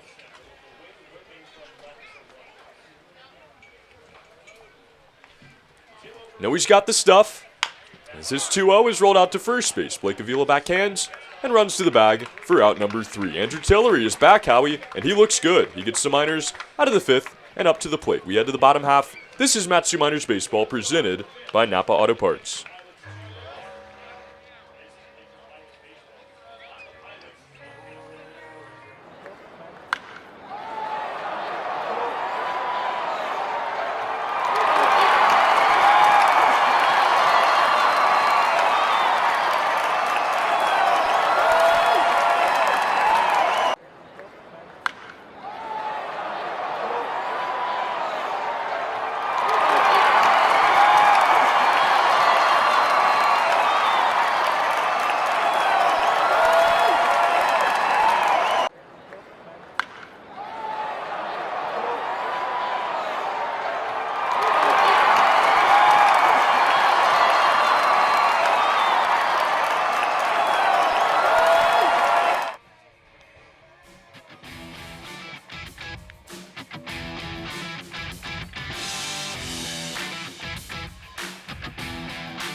We Alaskans like to ride hard, but we also work hard for our ride. That is why RC Detail offers our monthly detail club, so you can keep that showroom shine inside and out all year round. RC Detail is also the only G-Technic certified ceramic installer in all of South Central Alaska and are trained pros in the art of paint correction. Go to rc-detail.com to learn more because, you know what, Howie, your vehicle does deserve the best. RC Detail, it is all about the details. A game of details tonight as we begin the bottom of the 5th inning. It's been a close one here. 2-0. The Pilots lead the Miners. Cade Manning going to try to change that as we begin the bottom half of the 5th. He will start at Carter Young on deck, and then back to the top of the lineup, Casey Sinceri in the hole. But a 1-0 count here as Blaine Traxel continues in this game and gets a swing and a miss there. Now 1-1, the count on Manning. Good change up that time by Traxel. Nico Zeglin used his changeup very effectively in 6 innings of 1-run ball on Thursday for the Pilots. 1-1 in the dirt. 2-1 on Manning. Miners with 6 hits, but unable to push anybody across to this point. All singles, a couple of double plays, and 4 men stranded thus far. The 2-1. Fastball misses away. 3-1. Howie, I thought these starters for Anchorage were dominant already. I didn't know they were going to be bringing in even more aces into this staff.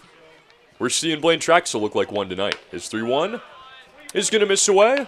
Cade Manning takes advantage of a walk here to start the inning. 1 on and nobody out for the 9-hole hitter Carter Young. Staff that already sports Nico Zeglin, Center fielder number 20, Carson Carter Old, Young. Xavier Martinez. Dominant. Now Blaine Traxel. It's a pretty good playoff rotation.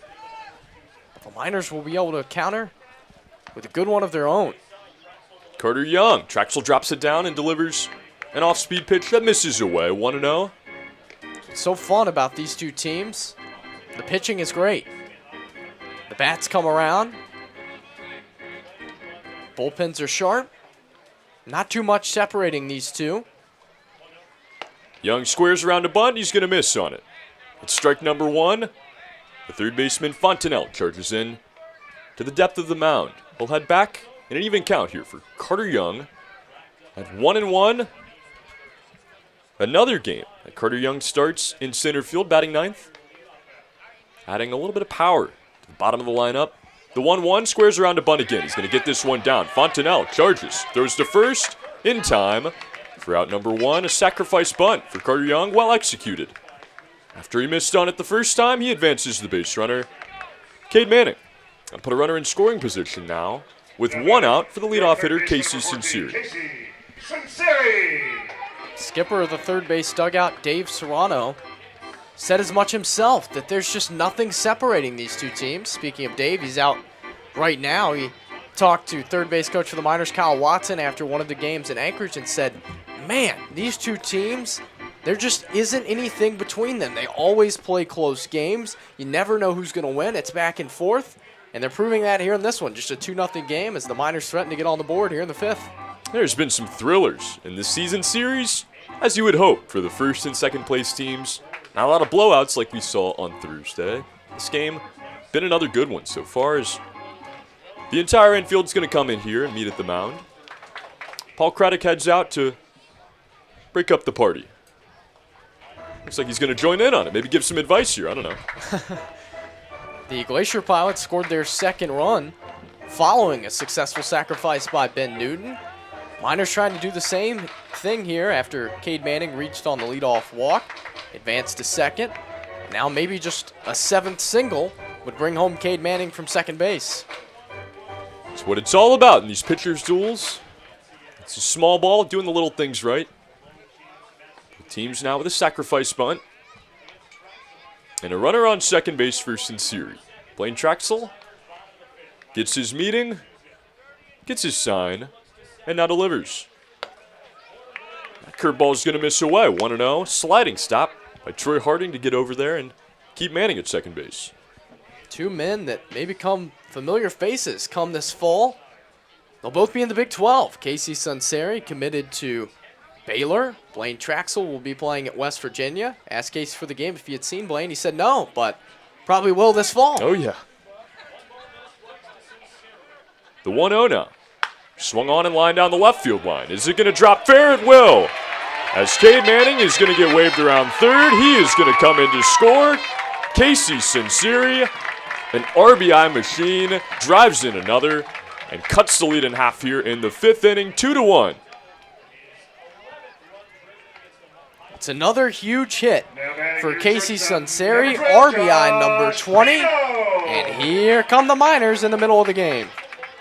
They love middle inning offense, and they love getting it at the top. Sinceri, the leadoff hitter, rides the line and drives in the run. 2-1 Pilots, and now the painkiller. Josh Pena will stand in with a runner on second base and 1 out. And a pickoff. For Sinceri, he is back in time.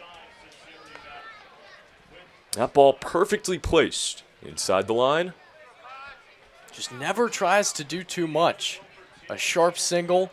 His first time up to start the game to right field. Turns on that one, drives it down the left field line. 46th hit of the season for Casey. Now 11 runs batted in. As Traxler's going to step off again. He spins around. Looks back to Sinceri. And time called again here by Troy Harding. He's going to head back out there. And it looks like a meeting from Dave Serrano as well. I think we're going to see the gate swing wide open here, Howie. They're going to have to. Second meeting by the head coach, which means Blaine Traxel's night is complete. Right-hander for the Pilots will trot in from the left field line. You said it there, commercial break. The Miners just need to get through Blaine Traxel. If they can get into this bullpen, it's not going to be an easy task, but Traxel's been so good, hasn't allowed the Miners to elevate the baseball tonight. His night is over, although. Looks like we are going to see right-hander Xavier Martinez. The Miners have seen Xavier before. If memory serves, he pitched 6 brilliant innings against them in this ballpark. And he's going to be out to try to stop the bleeding here in the 5th.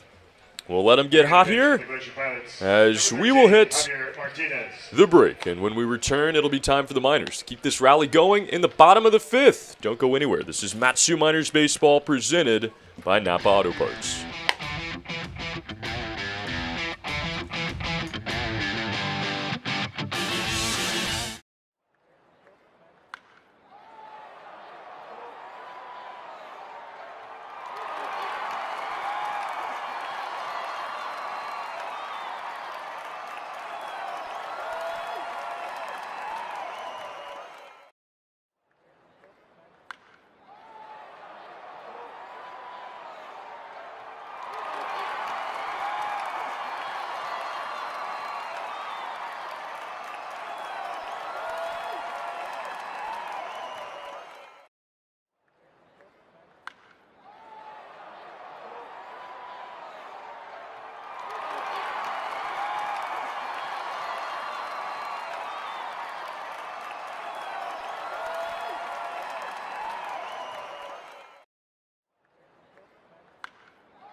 Xavier Martinez set to enter the game now. He will face Josh Pena. The Miners have a runner on second base. Still 1 out here in the bottom of the 5th inning. They have a run in. Off the bat of Sinceri, 2-1 your score as the Glacier Pilots lead the Miners in this blockbuster game here on Saturday night. First pitch is going to miss away. Appeal down to second. He did not. And it'll be 1-0 here on Pena. 6'2", 180-pound freshman Xavier Martinez, who also attended Cal State Northridge this past season. Familiar with Dave Serrano, familiar with Blaine Traxel, who started the game. Another Cali kid. He faces the California kid in himself, Josh Pena. And that is strike 1 is a check swing. Hits the outside corner, 1-1 now. Dave Serrano knows how important this game is. He's pulling out all the stops. Xavier Martinez, in his first relief appearance, he started 6 games, a 1.65 ERA over 32 2/3 thus far. Looks back the runner now. His 1-1. Another high fastball, another appeal down to second. Another safe call there for Pano as he gets up 2-1. This really has that playoff atmosphere about it. We see Martinez, typically a starter, come in this relief role now. Feels like the amount of importance is in the air tonight. As the 2-1 pickoff attempt to second, a good one, but sliding in safely is Casey Sinceri. That'll make your heart skip a beat. He will remain at second. 3 walks, 22 strikeouts for Martinez. You can already see the stark contrast between him and Traxel early on. He comes over the top, and he sits in the lower 90s with his fastball, which is up a notch or two from Traxel. Yeah, a lot of heat on it. 2-1 is one of those very fastballs. Pops the mitt, but misses away. Now, 3-1. The count will run here on Pano. Difficulty of this appearance for Martinez. He's not used to it. He's been starting for the Pilots all summer. So how can he adjust to this new role? Right now he's behind Josh Pano 3-1. Big hole between second and first. And now the 3-1. Half swing. He missed on it. It'll be 3-2 as the count runs full with 1 out and a runner on second base. Blake Avila stands on deck. As we see Lance Gardner, the second baseman, continue to hold on Sinceri, creating a gaping hole out there on the right side of the infield. The 3-2 from the stretch is Martinez. Foul ball into the net.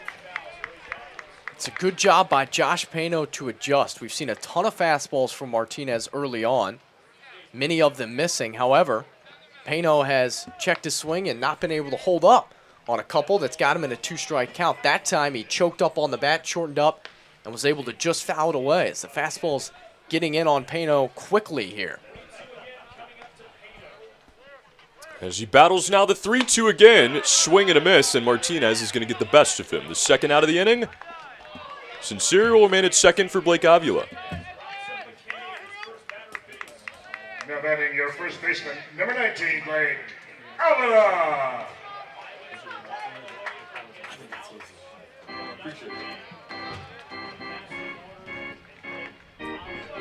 Avila, we know about his power here, Howie. He's batting in that 3-hole for a reason. A big opportunity with 2 outs now and a runner on second base. 1 run in here in the 5th already. Let's see if the Miners can get a 2-out rally going now. The first pitch, a curveball, and a pretty one. It drops in for strike number 1. Avila 2 for 2 in this game. How about the guts by Martinez? He threw 7 fastballs to Josh Pano. Left-hander comes in and he pops in the curveball. Blake could not have been expecting that. And now the 0-1. Let's see if he goes back to the heat here. Delivery. He does so. It's popped up.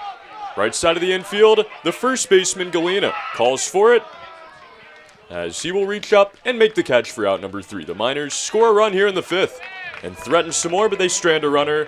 After cutting the lead in half, it is 2-1. We head to the 6th. This is Matsu Miners Baseball presented by Napa Auto Parts.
Mason Brandenburger onto the mound now for Matsu as he will be the third pitcher tonight for the Miners. Andrew Tillery coming back.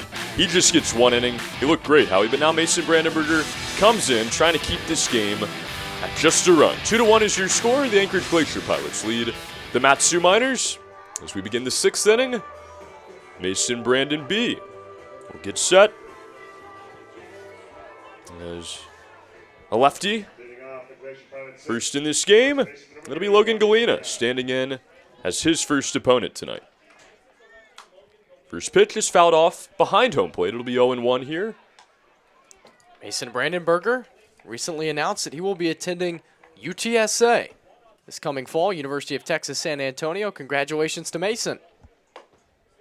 0-1 misses low big time. Shout out to that commitment. We've had several of them here, Howie, as the summer has gone on. Alex Vergara announcing he will be headed to Lipscomb University in Nashville. And a curved ball is called strike number 2 there as it hits the inside corner. 1-2.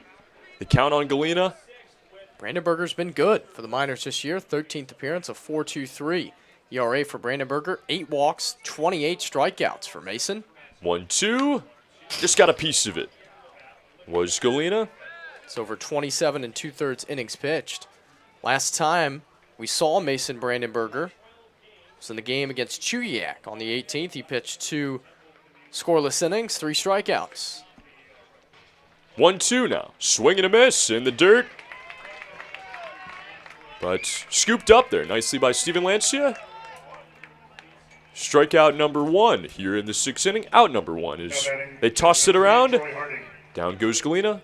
And up comes Troy Harding, the catcher, for his 3rd at bat tonight.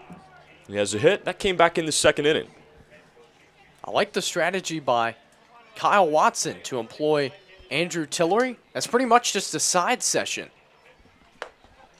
First pitch is in the dirt. Now 1-0. I like it. He got him a live bullpen almost.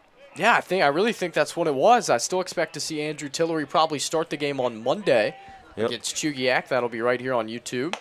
1-0, a fastball that is going to miss a bit upstairs. Now 2-0. 6 o'clock from Herman Brothers Field. Miners and the Chinooks for the final time this season. And now the 2-0. Another fastball, another miss. 3-0. Casey Sinceri going to be headed to Baylor this fall. Big move for him and Chandler David on to Sam Houston State. As that 3-0 right down the middle, 3-1. Mason Brandenburger with a sidearm slot. Toes the extreme right side of the rubber. Fans his feet out. 3-1. Swung on and fouled. Out of play again here. It'll run full now on Troy Harding. 1 out, nobody on here in the 6th. Unique delivery for Mason Brandenburger, and after Andrew Tillery threw, Michael Yates threw, of course, different arm. He's throwing left-handed, but a completely different delivery as well. Brandenburger, from what we've heard, struggles after he goes one time through the lineup. Something he's working on this summer is that fastball is going to miss up and out. He loses him there. Troy Harding, a 1-out walk. We'll put 1 on for the 9-hole hitter, now Lance Gardner.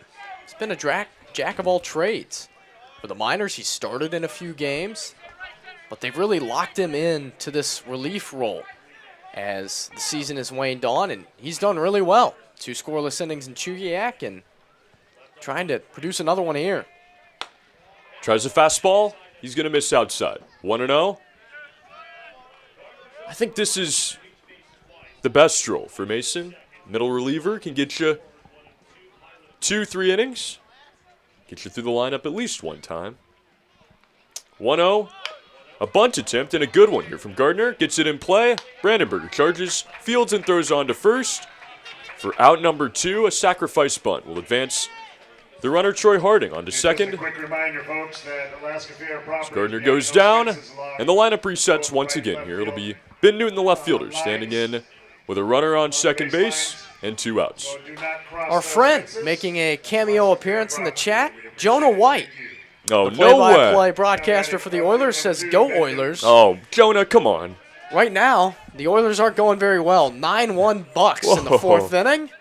Man, this is a whirlwind here. Jonah, Thanks for joining us tonight. As that one's going to miss away now. 1-0, but not go Oilers. This is a Miners space here. I know we have our resident Glacier pilot as well, the Seguin family. But that's not going to be allowed here, Jonah. 1-0, swing and a miss. 1-1. And hey, with the 9-1 game, you would think Jonah might have just called it early and go get some good chowder. They have some pretty good chowder down on the peninsula. And watch the Miners play baseball and try to come back against the Pilots. Any kind of seafood. Jonah could probably give us the recommendation for the best. 1-1. Misses away now 2-1 here on Newton. It's a big series down on the peninsula between the Bucks and the Oilers. They split the doubleheader yesterday. The Oilers still had an outside chance to catch the Bucks for third place. If they lose this game to the Bucks tonight, that will fade. 2-1 now. Swing and a miss. 2-2. A nice pitch to even it up there. Howie, you're a man of numbers. I know we stayed up pretty much all night crunching them on the scenarios. What was it? 1 out of every 100,000 chances? The Chinooks would have found a way to make the playoffs. They gave us some hope there. They kept it alive for a few days. Time called. Everybody's stepping out and stepping off. Chances over now with the Oilers clinching the final playoff spot. Other reason that series is important for the Miners and the Glacier Pilots, they're trying to clinch home field in the first round, which neither one have been able to do just yet. 2-2, swung on and softly lined into left field. It's going to drop in for a hit. The windmill around third, and now a stop sign is going to leave the base runner, Troy Harding, stumbling. He gets back to third base. As, well, you know, Howie is a third base coach. You have to make that decision there. We saw both. The go, and then immediately the stop. Harding drops to the floor. Stumbles around, but is able to get back to third as nobody was covering it there. Now runners on the corners with 2 outs, a single for Ben Newton to keep it going here in the 6th. I am not a baseball coach, and I'm not going to pretend to be one. Not sure whose cover that was supposed to be, either Josh Pano, the shortstop, or Mason Brandenburger, the pitcher. But if whoever that assignment is over there, the Miners might have a chance to get Harding on the stumble, with Casey Sunseri being the cut man for the throw from left.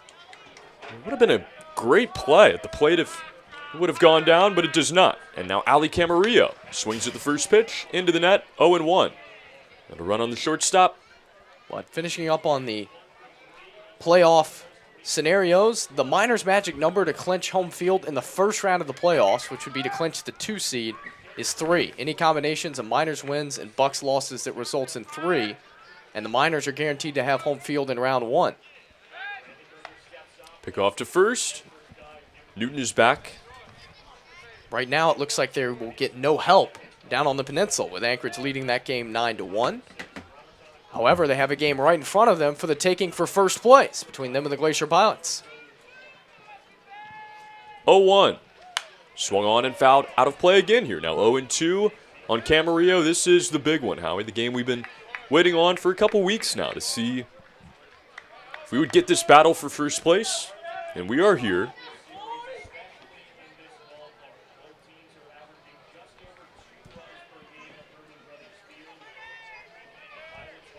Miners trying to keep it at 2-1. 2 outs, runners on the corners, the 0-2. Close, but a miss on the outside half. And it'll be 1-2 here on Camarillo. If you're just joining us, Tyler LeBrun, the head coach for the Miners, ejected from this game. 7 hits for the Miners, 4 for the Pilots. 2-1 in favor of Anchorage. And now the 1-2. Swung on, chopped out to the third baseman, Sunseri. Fumbles with it, on to first, in time, as the low throw is scooped out by Abula to end the top of the 6th. We head to the bottom half, 2-1. The Pilots lead the Miners. This is Matsu Miners Baseball, presented by Napa Auto Parts. From Dancing with the Stars might be here, scouting for local talent.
As we begin the bottom of the 6th inning, we take a look, as we do each and every night, at who struck gold from the previous game. How we had a tough loss for the Miners, but who ended up striking gold. Brandon Heidel with his first home run of the year. A solo shot over the right field wall. Heidel was happy around the bases once he and everyone else realized that it was a home run. But no, great for Brandon Heidel. First home run of the year. Got to talk to him earlier today. And Brandon Heidel has struck gold for the Miners.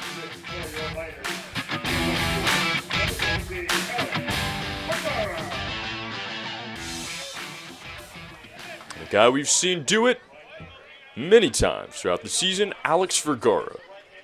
Vergie, as they call him, will stand in with nobody out and nobody on as we get set for the bottom of the 6th. The curveball, 0-1, is how we saw Xavier Martinez, the dominant starter, come into the game for just 2 outs. A new pitcher already now into the game for the Pilots as he delivers strike number 2. It's another good arm. Zane Barnhart, 5'10", 185, a junior from Medina, Ohio. Attends Hillsdale College in Michigan. And he's pitched great this year. Yeah, no kidding. Pitching great so far in the bottom of the 6th. A swing and a miss and a strikeout of Alex Vergara to begin the inning. Back-to-back Alexes again tonight. Now Alex Hellman. Zane Barnhart making a team-tying 15th appearance. All in relief. A 2.92 ERA for Barnhart. Hellman's going to lay off the first one, a curveball in there for strike 1. 9 walks, 24 strikeouts for Zane, 9 runs, 8 earned, over 25 innings. That curveball is going to miss away as he tries it again. Now 1-1 on Hellman. This is a game that Dave Serrano, you have to believe, had thought out and scouted for a while. That one almost hits him. Fastball comes way up and in there, but Hellman's able to duck out of the way. 2-1 on the left fielder. He called on Xavier Martinez in a huge spot in the 5th with the runner in scoring position and 1 out. Xavier was able to hold down his part. Now calls on Barnhart here in the 6th. Wind 2-1. Swung on and fouled right at home plate. It'll be 2-2 now.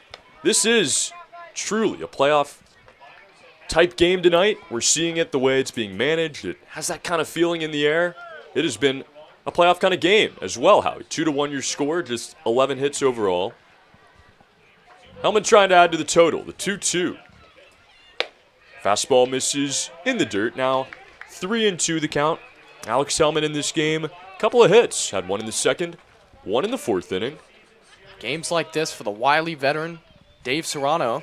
3-2, swing and a miss. Back-to-back strikeouts to begin the bottom of the 6th, and 2 filthy curveballs. If Serrano is able to piece this game together, he looks like a genius. If somebody falters along the way and the Pilots give up the lead, he doesn't look so good. But that comes with the territory. A 25-year veteran of the game, just hung it up this past season at the D1 level.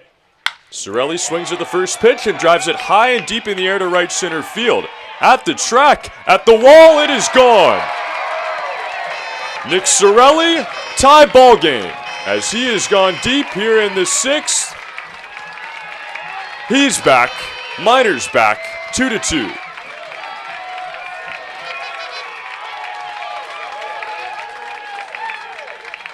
From one wily veteran to another, Nick Sorelli, the 2-year man for the Miners, strikes while the iron's hot. A solo shot that ties the game. We talk about it being a playoff-type atmosphere. That is a big-time playoff-like moment for Nick Sorelli as he evens the score here in the 6th. Now Steven Lancia. The 0-1. Curveball misses away. 1-1, and Zane Barnhart, how he has been so difficult for these Miners throughout the season. Finally, Sorelli takes advantage. 3rd home run of the year for Nick Sorelli. Scores for the 10th time, knocks in his 14th run, maybe his biggest yet.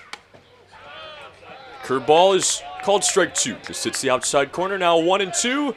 Big Nick Sorelli with a big fly here in the 6th. Trying to keep the 2-out rally going. Here's Steven Lancia. So he takes that one away now. 2-2 the count. just to the left of the scoreboard, out near the 345 sign, where Sorelli went into launch mode. The 2-2. Fastball, up and out, 3-2. It'll run full here in a nice battle between Steven Lancia and Zane Barnhart. Dave Serrano's been around the block.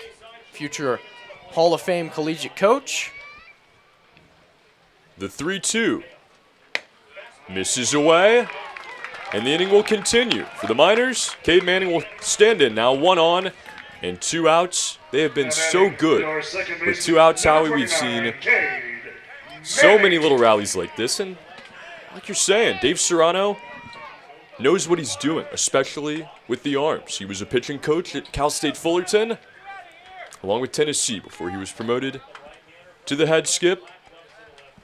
1 on, 2 outs. Cade Manning, the first pitch. Check swing. It is low, no appeal, and it'll be 1-0. I asked Casey Sinceri before the game, are the Pilots more difficult? Are they tougher to face? He said, no, they're really not. The talent is pretty much the same. The difference in the Glacier Pilots and everyone else, as Manning takes a strike over the outside corner, is how well the games are called. Dave Serrano calls the games from the dugout. He calls the pitches. That's what Casey said the difference was in the Pilots. Not the talent, but the coaching.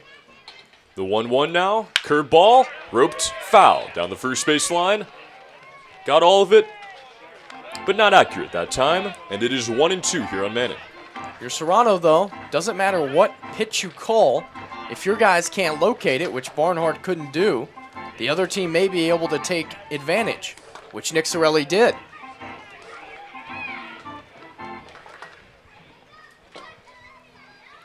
The 1-2. Swung on and hit through the 6-hole into left field. Cade Manning a single with 2 outs will keep the inning going.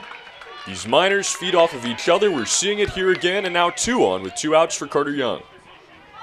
Now manning your center fielder, number 20, Carter Young. It's another 2-out rally for the Miners. This is start to become their identity over these last few games. 2 games ago against Chugiak, they scored 7 runs with 2 outs. Against the Glacier Pilots the other night, they got on the board with a 2-out run. And now here in the 6th inning, a 2-out home run and a 2-out rally with Carter Young coming up. The center fielder is 0 for 2 tonight. They had a sac bunt. Back in the 5th, a strikeout in the 3rd. 2 on, 2 outs. Zane Barnhart from the stretch. He gets set. Expect the runner, and now delivers. Fastball away. 1-0 here on Young to start it. Nobody working down the right field line for the Miners. Looks like Mason Brandenberger will be back out for the 7th inning. Left-hander up for the Pilots. And now the 1-0. Swing and a miss. Fastball burns him away. 1-1 here on Carter Young. Carter here needs to try to shorten up. Put a ball in play. Drive it to the left side of the field. Chase home Steven Lancia from second. The 1-1 again. Swung on and fouled. High in the air to the left side. It'll drift out of play now. 1-2 on Carter Young. And this is where you get that advantage of putting him in the 9-hole. He's got a little pop in that bat. You could use that power at the bottom of the lineup. Sinceri on deck. And a 1-2. On deck here for Carter Young. Barnhart is set. And now delivers. Swung on, hit up the middle. A roller out to second. It's Gardner. Flips on to Camarillo. The easy out there at the second base bag. It is number 3 here in the bottom of the 6th. But Big Nick Sorelli has tied this game up at 2 apiece with his long ball to right. We head to the 7th inning. Don't go anywhere. You're watching Matsu Miners Baseball presented by Napa Auto Parts.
A brand new game on our hands here as the Miners tied in the bottom of the 6th, 2-2 your score. The Glacier Pilots and the Matsu Miners on YouTube. As I turn it back over to Howie Boxley to take you through the final third of what has been an absolutely thrilling game between the first and second place teams.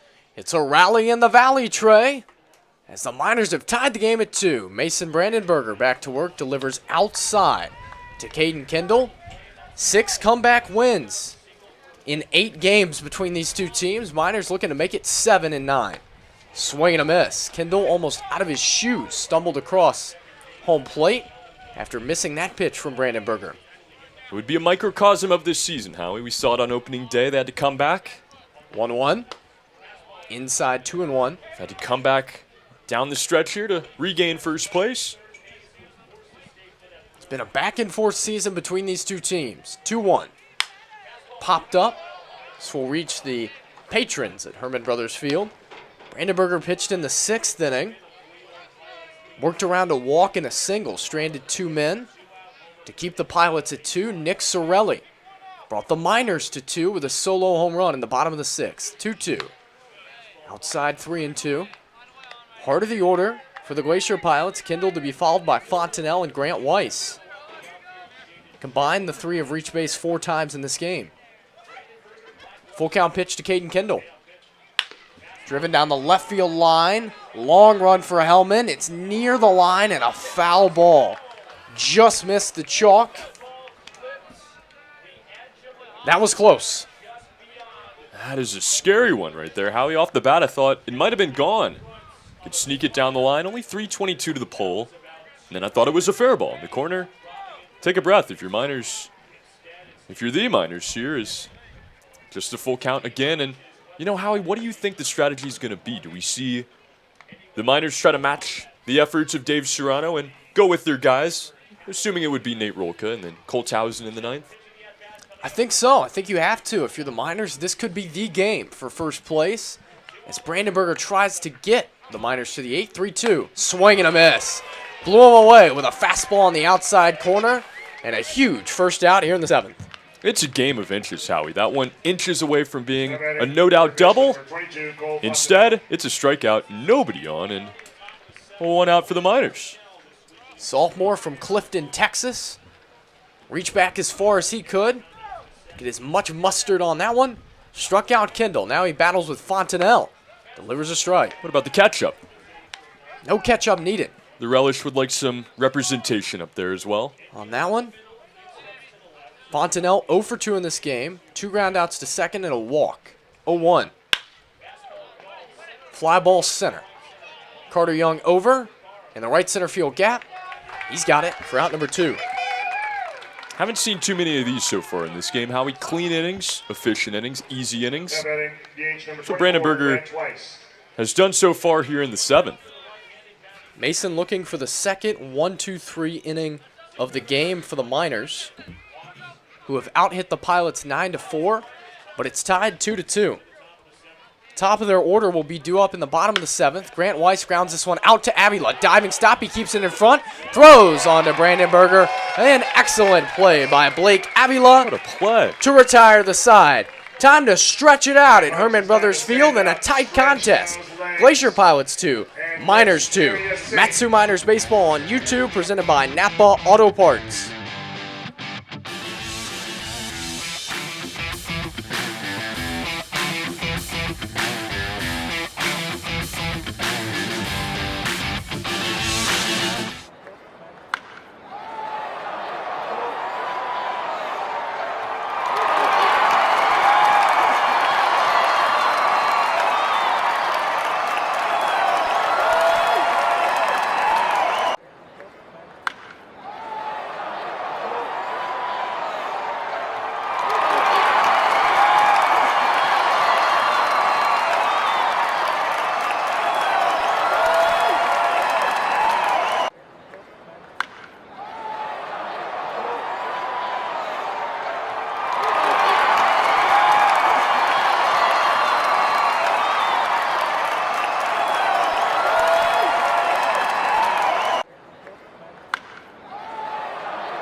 Battle for first place between the Miners and the Glacier Pilots rolls on.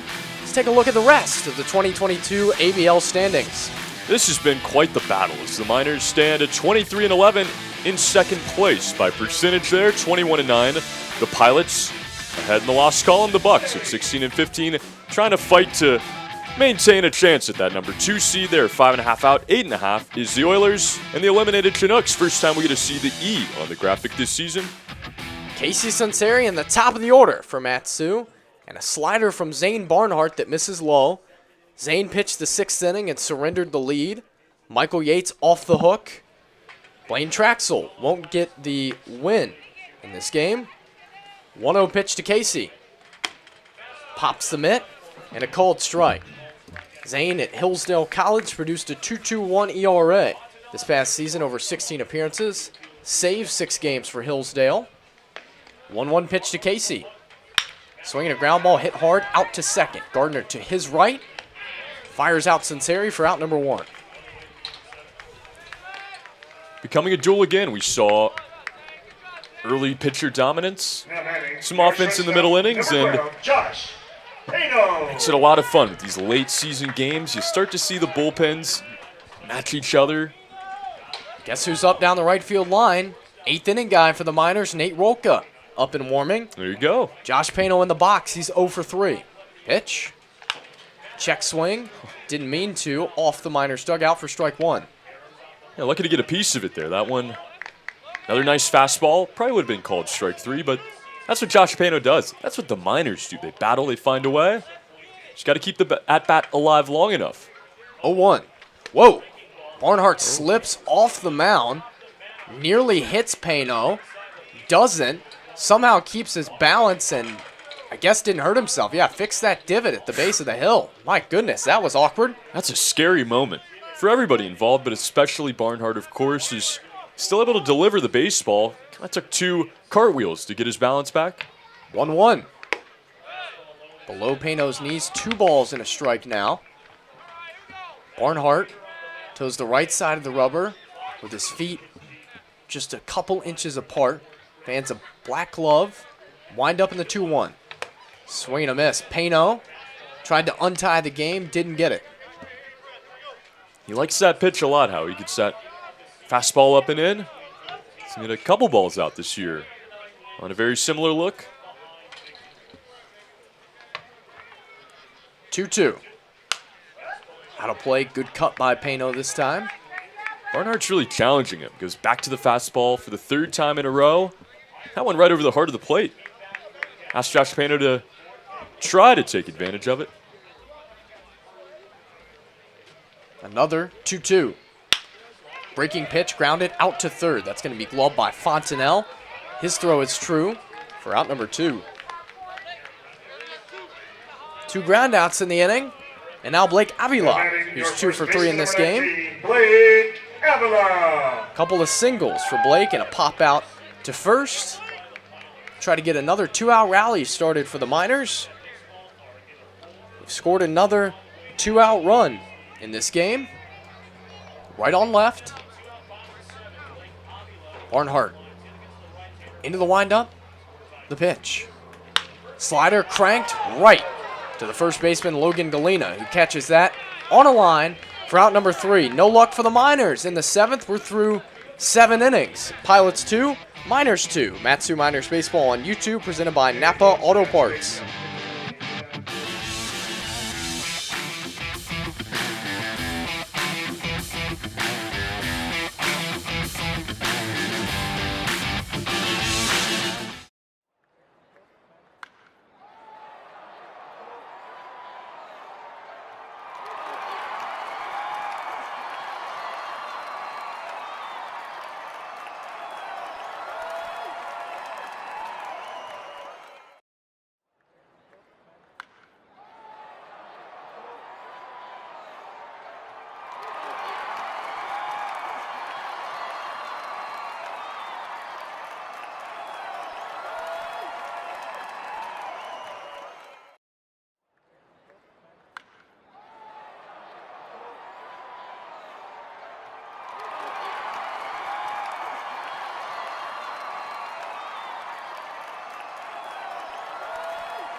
Nate Rolka into the game to try to preserve a 2-2 tie. He has been masterful for the Miners on the hill. Rolka with a .59 ERA. For Matsu, he's only surrendered 1 run, and he will try to hold the Pilots right where they are, squaring off with Ty Johnson, Logan Galena, and Troy Harding.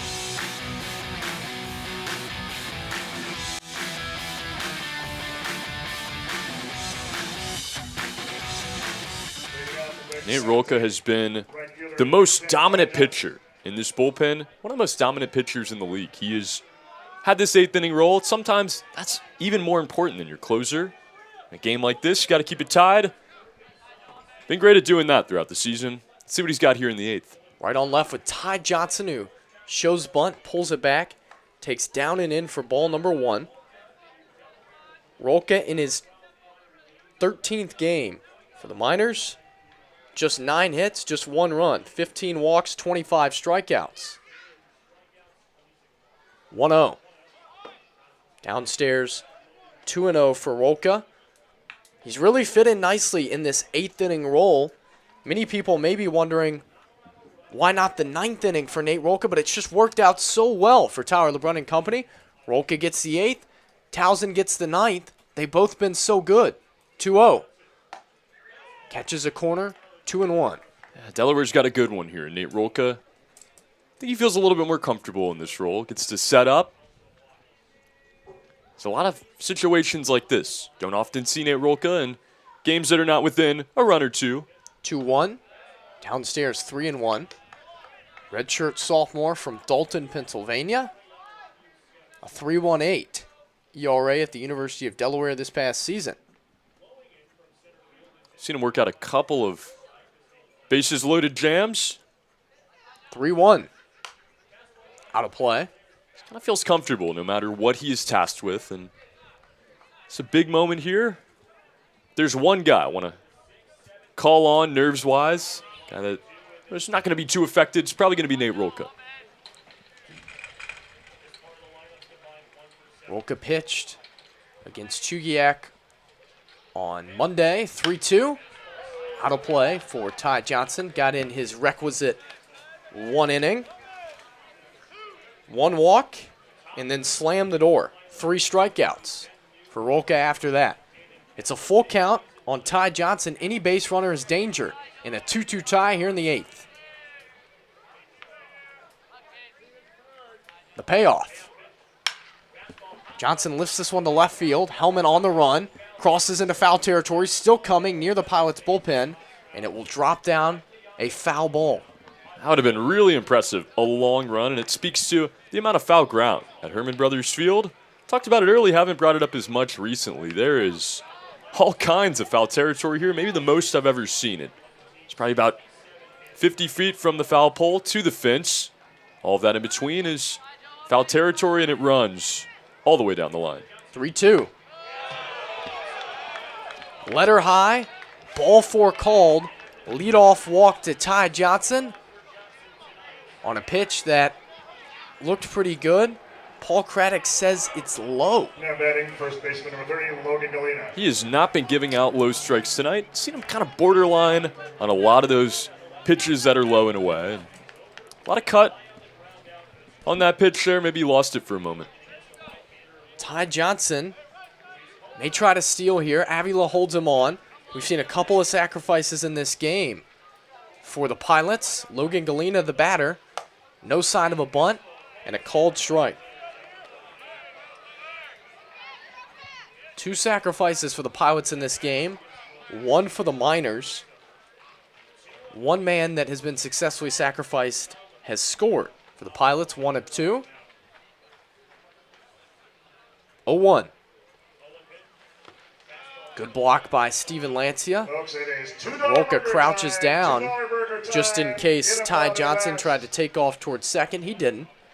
And a 1-1 count on Galena. Yeah, how about that? $2 burger time. Herman Brothers. 1 stolen base for Ty Johnson in his limited time for the Pilots. Pitch.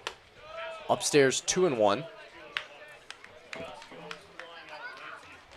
And I got to knock on some wood here, Howie, before I say this, but half the infield brand new tonight. Blake Avila, first time in a while at first. Cade Manning the same at second, and no errors on the board for either team so far in this one. Had one you could call an error in center field earlier, but 2-1 to Galena. Tipped in and out of the glove of Lancia. Johnson was off on the pitch. He had excellent stolen base numbers at McClellan Community College, 16 for 19 in stolen bases, so a dangerous man to put aboard with a walk to start.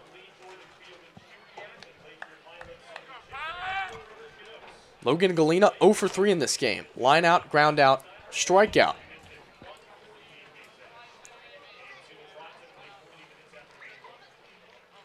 Two. That one stays high.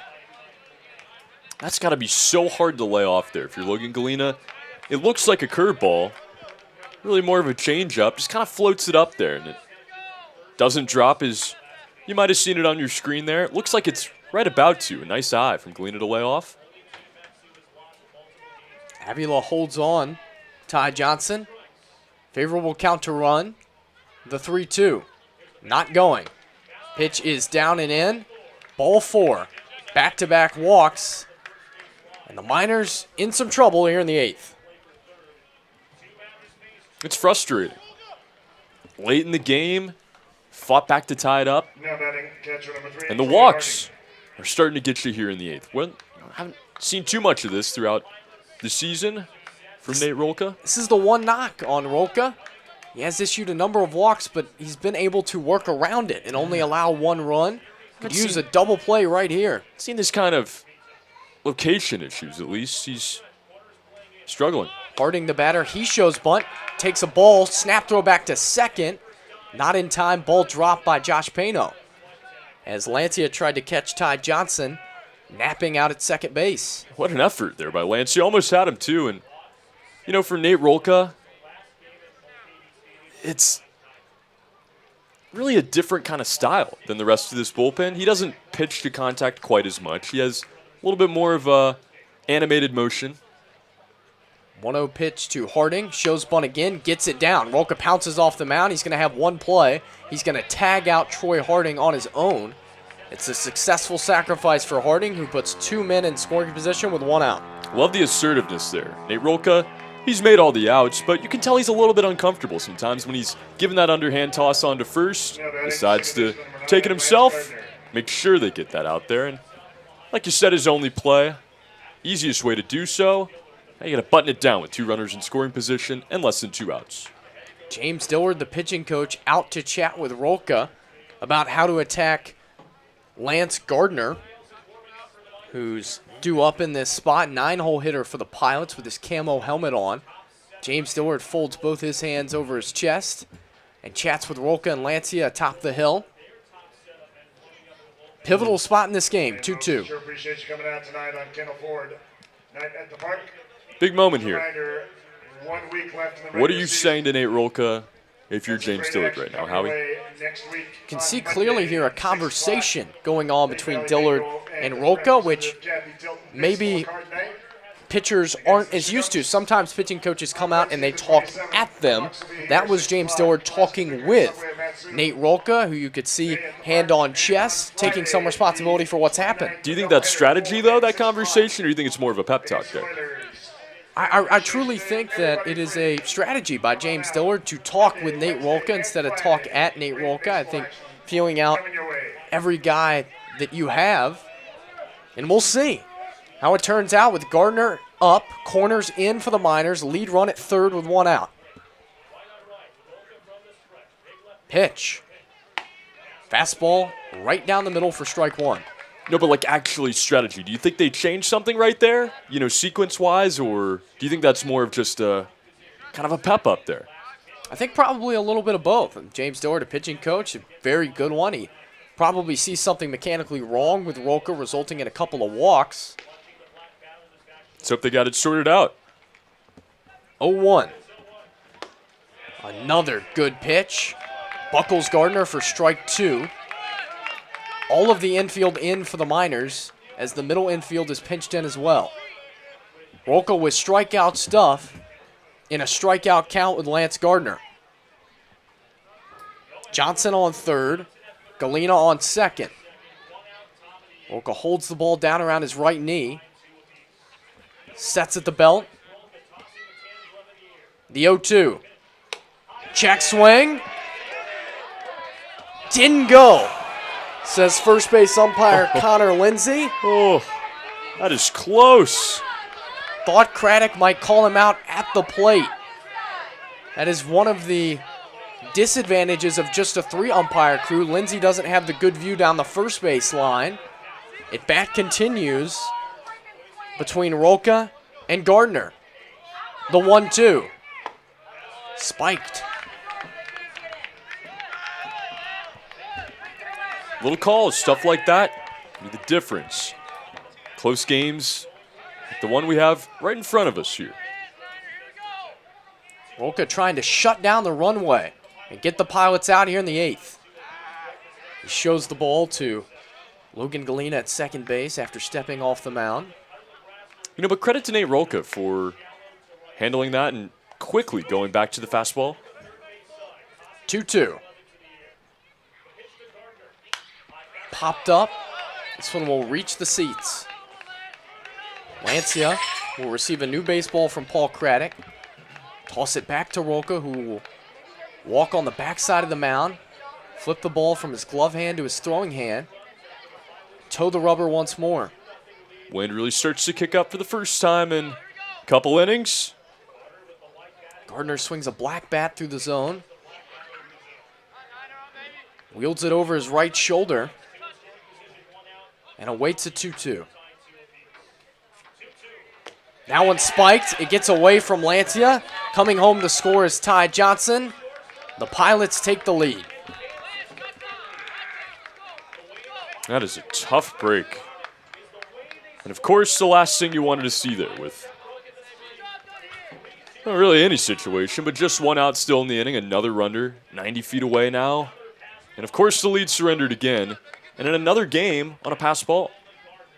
Second run that scored on a pitch that got away. Tough one to stop for Steven. Tried to with the backhand, couldn't do it. Full count pitch to Gardner now with a runner on third. Infield in. Swing and a miss. Roca got him. One pitch too late. 2 outs. That makes you even more sick about it now as that battle just continued to go on. You know, maybe you get him a couple pitches earlier, or, you know, maybe even that check swing is the third strike in the at-bat. You don't have to go to that sequence. You don't have to throw the curveball there and risk something like we saw, pass ball. Top of the order, and Ben Newton, the batter now. 1 for 2 in this game with a walk and a sacrifice. Pitch. Downstairs, the Miners still have plenty of life. 6 outs to play with. 3, 4, 5 due up. Pair of Alex's and Nick Sorelli, who hit the long ball last time, will be due up in the bottom of the 8th.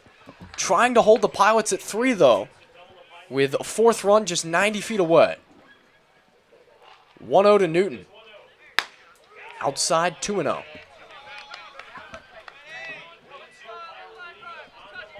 We will see what the Pilots do pitch-wise. Barnhart has thrown a couple of frames now. Right-hander was up and tossing a few moments ago. 2-0. 3-0. Roca's walked 2 men in this inning. One of them has already come around to score. Another is 90 feet away. And he's 1 pitch away from walking Newton. It's got to answer now. For the Miners, still time. 3-0. Nearly hit Newton, and a good job by Lancia to stab his backhand at it to prevent another errant pitch from scoring a run.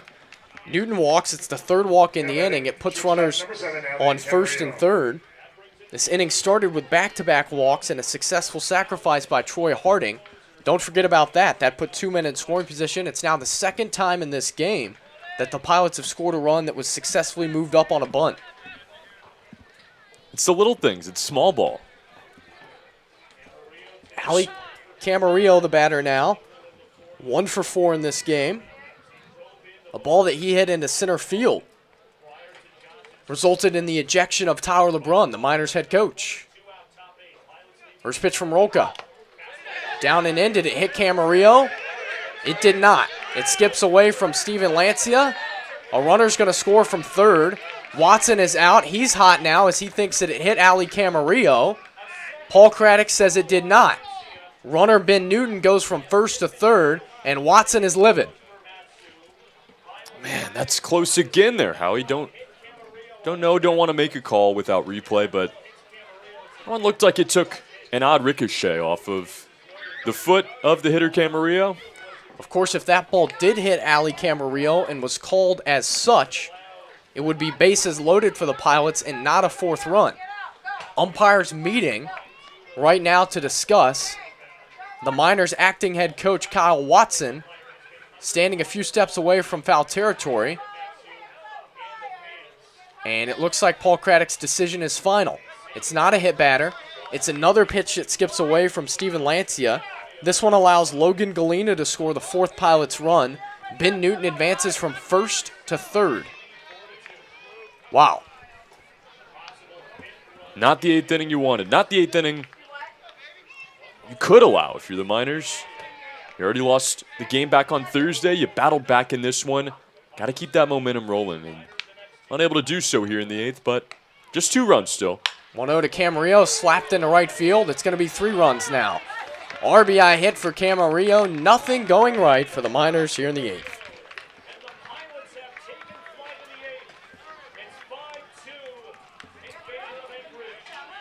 Nate Rolka, we have not seen this too often. Starts with the walks. You know, it's that age-old adage. You cannot allow leadoff walks. Really can't allow 2 of them. And they both come around to score. Walks. Another one on top. Finally come around to bite Nate Rolka. Caden Kendall, the batter with 1 on and 2 outs in a 3-run game. That one misses low. Just not very much command for Nate Rolka. Feast or famine for him. He got the strikeout of Gardner, but 3 walks and a hit have the Pilots 3 runs ahead with just 6 outs left for the Miners. 1-0. Outside 2-0. It's one of those games that just kind of felt like the Miners were going to hang around in. Knew it wasn't over even back in the 6th inning, 5th inning when it was 2-0, getting dominated. Tyler stuck around, and tough to see him surrender it the way they have here in the 8th. Tyler LeBrun ejected in the 4th inning. Head coach for the Miners. 2-0 to Kendall. Popped up, out of play. 2-1. Tyler was ejected for arguing a safe call at the second base bag on a single by Camarillo. A bobble of the ball by Carter Young on that RBI hit resulted in Camarillo racing for second. A close play called safe by Palmer. And the door for Tyler after he came out and argued. 2-1. 3-1.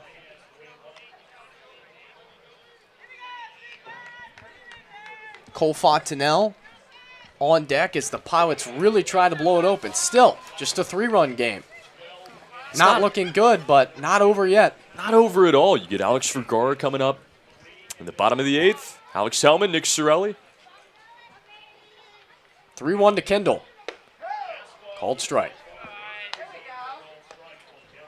One of those rotten games for the Miners as the sun slowly descends off to our right. But it's not down just yet. Runner will go on the 3-2. Camarillo takes off. And this one does, for certain, hit Caden Kendall to keep the inning alive. Nate Rolka barking into his glove now after 3 walks and a hit batter. And another one there on 3-2. You battle. Find a way to kind of work back, and you just cannot finish the at-bat. One of those nights for Nate Rolka, it's going to happen. This is a big game, yes, but this is not August. This is still late July. You remember this one, and you use it as fuel. And then your next appearance, hopefully in another important game with these Pilots, or hopefully before that as well. But it looks like it is going to be the night for Rolka. It is going to be the night for Rolka as the acting manager, it's actually James Dillard. We weren't really sure who took over the lineup card, assumed Kyle Watson, but James Dillard clearly with the official duties here. He was out for the 2nd time. First time was to meet with Rolka. This time it was to pull him off the mound as the Miners will go to their closer here in the 8th inning, trailing by 3. Cole Townsend trying to get out of a big mess. KT time now. We thought we were going to see it tonight. We were hoping it came in the 9th inning, but having to come in here and try to get these 4 outs. Townsend has been excellent for the Miners as well. Certainly their certified closer. Oh, yeah. As he's picked up a team-leading 6 saves on the year. This will be his 15th appearance on the bump, which leads all Miners. 10 hits, 7 runs, 6 of them earned, 11 walks, 18 strikeouts. He's hit 3 men and sports a 3.24 ERA over 16 2/3 innings. Last time we saw Townsend was likewise on Monday in the game at Chugiak. Townsend pitched 1 scoreless frame, the 9th inning. He walked a batter, struck out 2.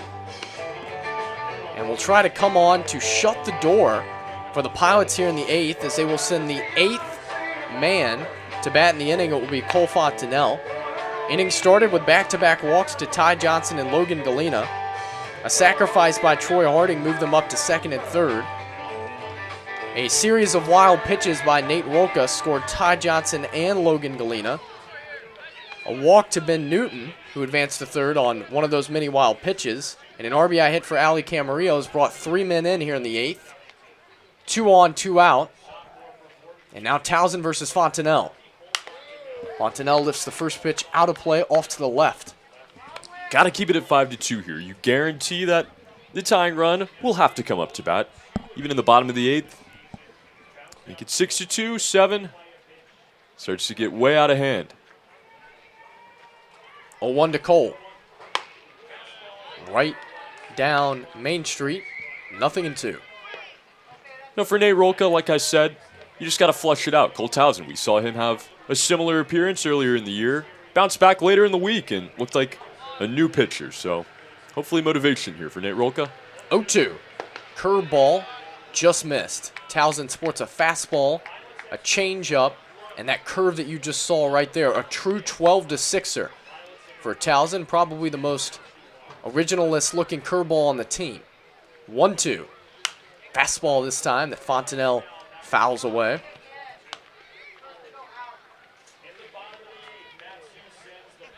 Wonder if we see Zane Barnhart return in the 8th inning. Some movement down there for Anchorage in the pen. Jacob King, the closer for the Pilots, probably would see him in the 9th. Someone else tossing down there right now. 1-2. Outside 2-2. A long top of the 8th continues.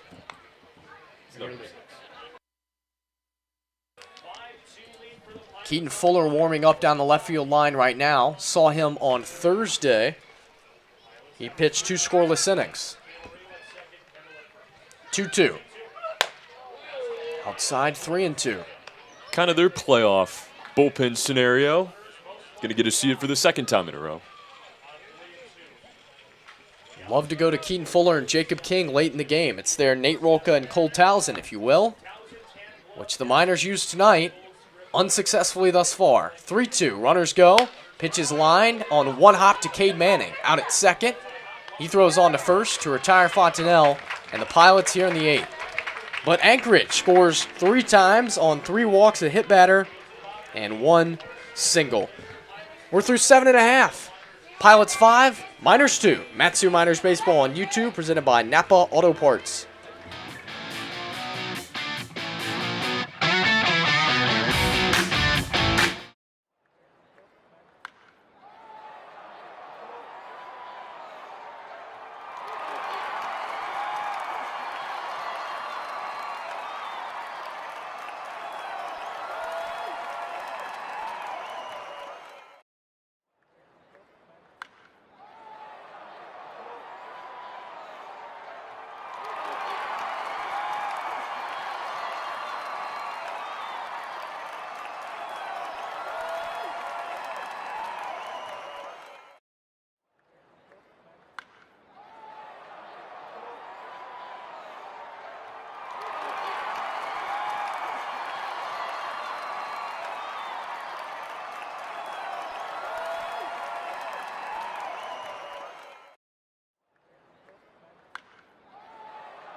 We are all in the mood for a melody and the Piano Man, but right now the Miners are in the mood for some offense. They trail the Glacier Pilots 5-2, just surrendered 3 runs, and now we'll have to tangle with a flame-throwing right-handed hurler, Keaton Fuller, here in the 8th.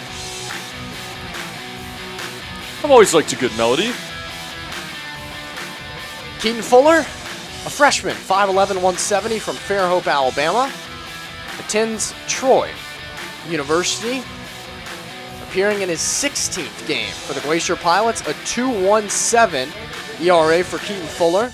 Mentioned his 2 scoreless innings the other night. He's pitched 29 of them total on the year, 10 walks, 31 strikeouts, and for the most part, he's been excellent against the Miners, except for one outing where he gave up 4 runs. Alex Vergara will lead off here in the 8th. He's 0 for 3. Repeat of that, it would be a Miners lead. First pitch is a fastball high. Fuller will produce some base runners. He's walked a few men this year. He walked 2 in the outing on Thursday. 1-0 to Alex. Swing and a high fly ball driven to deep right field. That sends Ben Newton back. It's off the wall. Vergara chugging for second. He's going to stand up with a ringing leadoff double. There's the Vergy we've been used to. Double off the wall. And how we were talking about it there. In the top of the 8th, it is a 3-run deficit, but this game is not over. You have the tying run on deck now. You just need that spark. You need to get some momentum built. Right back up. Vergy getting it started. Alex Hellman with more good work for the Miners. He's produced hits number 10 and 11 through 30 tries. And he'll bat now with Vergara on second and nobody out. Miners trying to rally here in the 8th. In the Valley. Pitch to Hellman. Off speed that Hellman fouls off of his hands. At the very least, the Miners need to chase home Vergara here. Wouldn't even have to get a hit. And you would go into the 9th inning trailing by 2 if you're Matsu. They're looking for more, though. Nick Sorelli on deck. He's already got a homer and a couple of hits. Hellman up now. He's got 2 knocks. Vergara with an agile-looking stance out at second. The 0-1. Swing and a miss. Good change-up that time from Fuller. 0-2. Alex Hellman, a big-time fastball hitter. If he gets a fastball up in the zone, doesn't even matter if it's a strike. He's going to try to take advantage of it. Hits the ball really crisply, Howie. We haven't seen any long balls yet, any deep flies. Just hits a lot of frozen rope line drives. Big hole on the right side of the infield for him. 0-2. Fouled out of play. Good job by Hellman to sit back on that breaking ball and stay alive. Got McCafferty running new baseballs out to Paul Craddock. He will shove those in his pocket. As the Miners try to charge their way back in this game, trailing by 3.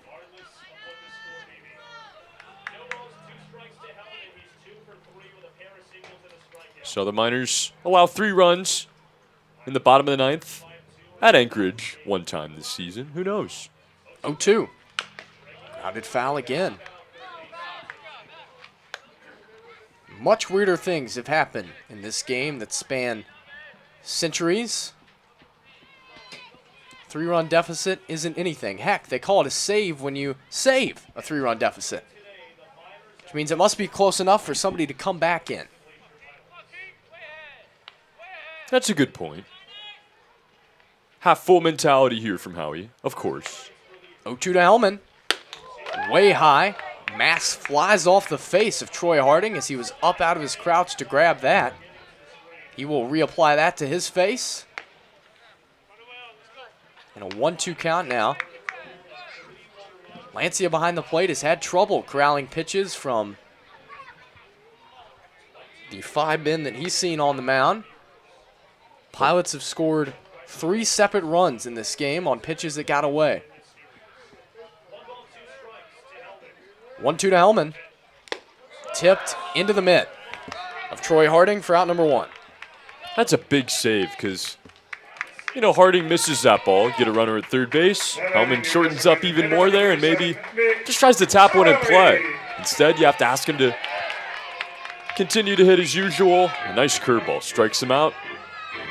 Buzz in the ballpark for Nick Sorelli, who sent one out near the scoreboard his last time up, a solo home run. Right on left, pitch to Nick. Curveball, good one, strike one.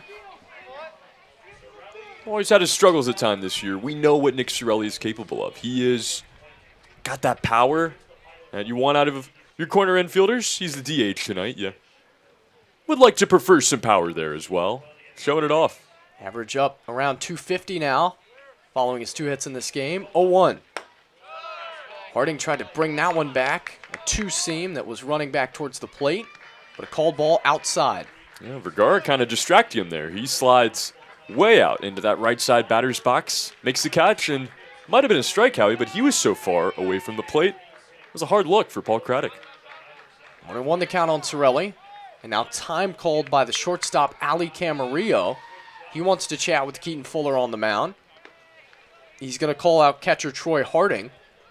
Maybe he's seen something that Vergara's doing in an effort to try to pick him off the bases. Who knows? Other thing that could be happening here with a runner on second base. Maybe Camarillo caught Vergara trying to relay signs to Nick Sorelli. That's my first thought. Wanted to make them aware of that, try to change him up. Who knows? It's typically what that meeting is about, especially late in the game. Been standing there for a while, and now Vergara and Camarillo having that conversation, laughing about it. I think Vergara's been caught here, and it's just part of the game. You know, it's something, try to get the little advantage there where you can. Red face out there for Alex Vergara after that meeting. 1-1 the count now in a 5-2 Pilots game. Fuller checks on Vergara, brings it. Curveball, strike 2. Tons of off-speed pitches to Nick Sorelli. Tons of pitches to the outer half of the plate to Nick Sorelli. One that leaked over the heart his last time up was deposited by the scoreboard. Shows you why pitchers are pitching him so carefully all year. Fuller ahead 1-2. The pitch. Tapped foul at the plate. That might be a season adjustment we're looking at right there for Nick Sorelli. Earlier in the year, I don't think he makes contact with that. Keeps his hands back a little bit longer, sees the curveball away for just that extra half second that allows him to stay alive.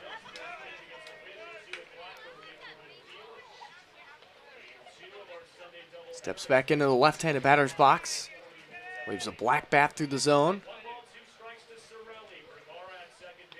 Waits on Fuller to set and cocks it over his left shoulder. 1-2. Poked out of play again. Another breaking ball that Sorelli just stabs at to stay alive. Gotta be tough if you're Nick Sorelli, knowing how much off-speed pitching you're gonna have to face throughout the game. Probably kind of psychs him out to an extent. Doesn't know when to expect a fastball.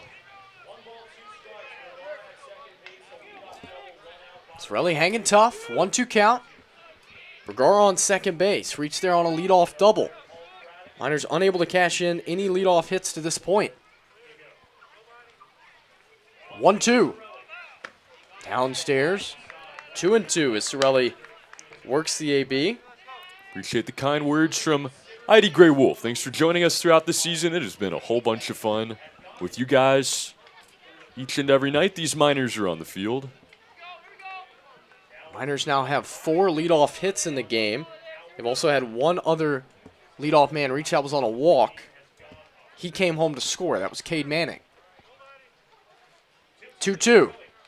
Curveball. Strike 3 called. Sorelli knew it. No argument. That's just a filthy pitch there. You got to tip your cap to the pitcher and Keaton Fuller. He locates with the curveball. That's a hard pitch to hit naturally for Nick Sorelli. That's not the pitch he wants to see. That may be the last pitch he wants to see there. But it's a hard one to throw. In a count like that, takes masterful location, and we saw it there. Dave Serrano pops out of the third base dugout once more. High fives all around for Keaton Fuller, who's faced 3 batters. We'll see if Dave Serrano takes the ball from him. More action down the left field line in a game that's been filled with pitchers. 4 so far for the Pilots, 5 for the Miners, and a long meeting between Serrano and Keaton Fuller right here. Well, maybe Brandon Heidel feels differently, but the Miners probably do not want to see Jacob King again. His fastball was electric on Thursday evening. He's the man warming up. He's the closer for the Pilots. But right now it's going to be Keaton Fuller's game here in the 8th as he tries to pick up the hold for the Glacier Pilots. He has one man left to tangle with. It's Steven Lancia. Miners got a leadoff double to start this inning, but no advance for Vergara, who's still out at second. It'll take a base hit to chase him home.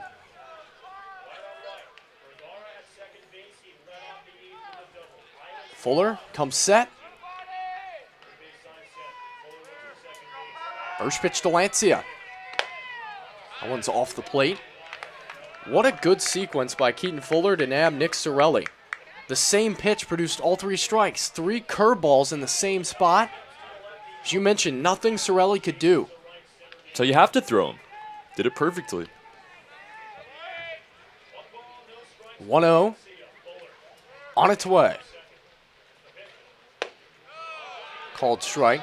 Alex Vergara not being hounded as much now by Gardner and Camarillo, the middle infielders for the Pilots. He has a huge secondary lead and good speed. Any hit from Lancia likely scores Vergara, who will be running on contact.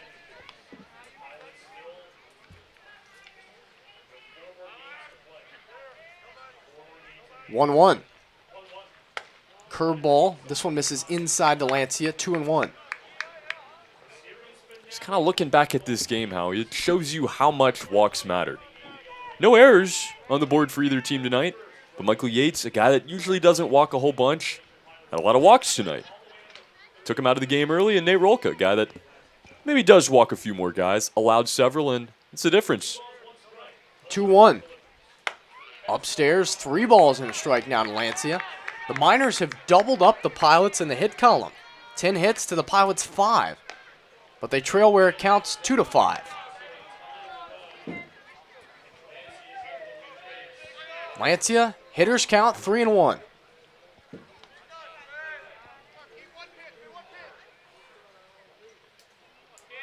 The pitch. Swing and a miss. Lancia thought he was going to get a fastball. It was something off speed. He was way ahead of it. And now it's a full count. Got to get a run here. A 3-run game. They can score 3 in the 9th, but if you could get 1, at least, that would be big time for the campaign. Full count pitch. On its way to Lancia. Runner goes. Pitch is outside corner. Strike 3 called by Paul Craddock, who took forever. That's late. To ring up Steven Lancia, but he does. Keaton Fuller strikes out the side here in the 8th and strands Vergara, who was a leadoff double. Off to the 9th we go. Pilots 5, Miners 2. Matsu Miners Baseball on YouTube, presented by Napa Auto Parts.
Top of the 9th. Miners trail the Pilots 5-2. But we'll be here, rain or shine, lose or win. Trey, what are the next 3 games for the Miners? Monday, Wednesday, Friday. Write it down on your calendars. Be there. Join us all 3 at home, 6 p.m. as we resume this earlier start time here in July. No lights, the sun goes down. We are on the other side of the solstice, and the Chinooks are on the other side of the playoff picture now as they were eliminated. They come to town on Monday. That game on the 25th to 27th. It'll be home against the Bucks. That is a makeup game. That will begin at 6 p.m. as well. And then a doubleheader, another makeup on Friday between the Miners and the Oilers. We'll see our friend Jonah then as he joined the comments earlier. Guys, get in the comments as we begin to wrap it up tonight. Let us know what the Miners need to do to win this game, to get back into it. I'll tell you what, Howie, it starts with defense. It starts with Cole Towson. Tough break there in the bottom of the 8th, but you have to respond and keep this game at 5-2. That's our next 3, brought to you by Fred Meyer. That doubleheader on Friday will start at 4 o'clock Alaska time, 8 o'clock Eastern. And Grant Weiss will start the top of the 9th. Watch Allen skip up there for ball number 1. Cole Towson came on in the 8th inning with 2 men on and 2 out.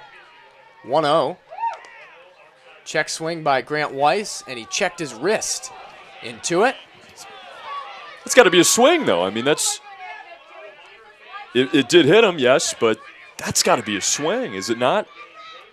That's what Cole Towson wanted. He was off the mound. Kyle Watson out again to talk with Paul Craddock as these umpires in the first base dugout have not seen eye to eye. The appeal down to first. Connor Lindsay says no, and it's a hit batter to start the 9th. Yeah, just nothing going the way of the Miners on these little breaks tonight. Ty Johnson, the batter. He's 0 for 2 in this game with 2 walks and a run scored. Now time called for Grant Weiss, who has to remove his shin guard, remove his wrist guard. Now we're ready to go. Towson versus Johnson. Avila holds on. Grant Weiss. And the first pitch to Johnson is a fastball over the outside corner for strike 1. Tyler LeBrun ejected in this game. He will be unable to coach the game on Monday against Chugiak from Herman Brothers Field. 0-1. Outside 1-1. Automatic suspension for any tossings. We've seen now 3 this year. 1 player and 2 coaches. Games like this will create those kind of emotions. First and second place here in a close one. Stakes are raised. 1-1. Outside 2-1. Towson, hands up. Walking off the back of the mound, still holding his hands up. Now barking at Paul Craddock after the Miners were upset about the strike 3 called to Steven Lancia. He's got a warning. And now Paul Craddock says that's enough from Cole Towson. James Dillard and Kyle Watson stalking out of the dugout. There's only 3 coaches for the Mat-Su Miners. If another one gets thrown out, they would come into the game Monday with 1. So that's not what they need, but they also don't want their closer getting thrown out. As now James Dillard, the acting head coach, is out. And now time's going to be called. Everybody trying to calm themselves down. Third baseman Casey Sunseri in to talk with Towson, who steps off the mound frustratingly. The talks with Sunseri for a moment. Really coming to the surface here. Cole Towson walking around the mound, just holding his hands up, looking at the umpires, his teammates. Has to take a second, takes a big deep breath, and now a full smile, ear to ear across his face. I like the response here from Cole Towson. 20-year-old from Tomball, Texas will try to channel that energy and pumps over a strike, this time called by Craddock. A huge head nod from Cole Towson, who says, you got that one right, Paul. Gonna let him know about it. Towson shakes his head yes. Gets ready to bring a 2-2 to Ty Johnson. Slapped out to short. Pano's got that on an interesting hop. Flips to second for 1. Fast runner in Johnson. No chance to turn 2. He reaches on a 6-4 fielder's choice.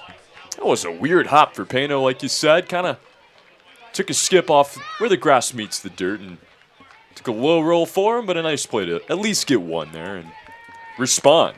You talk about emotions coming into play here, Howie. We see a lot of emotions on that at bat. Towson takes a breath, gets an out, resets, And now 1 out and 1 on.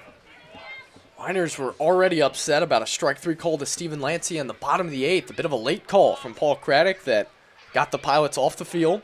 It's now Logan Galena who bats with 1 on and 1 out. Takes high for ball 1. Jacob King, the closer for the Pilots, still up and tossing. He has 5 saves and will potentially aim for a 6th if this game is at 3 runs when we enter the bottom of the 9th. 1-0. Called strike, 1-1. Miners are scheduled to have Cade Manning, Carter Young, and Casey Sunseri due up in the bottom of the 9th.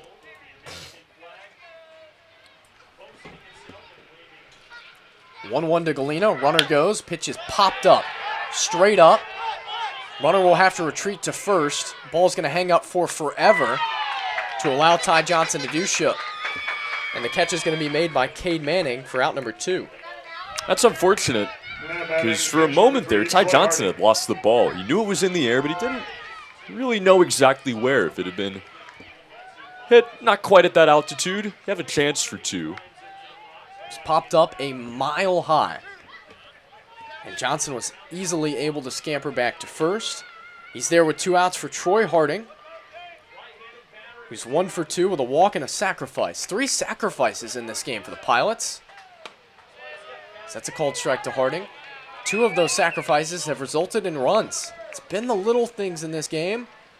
Pitches that may or may not have hit batters. Outs that may or may not have been at the second base bag. Been a ton of things going on.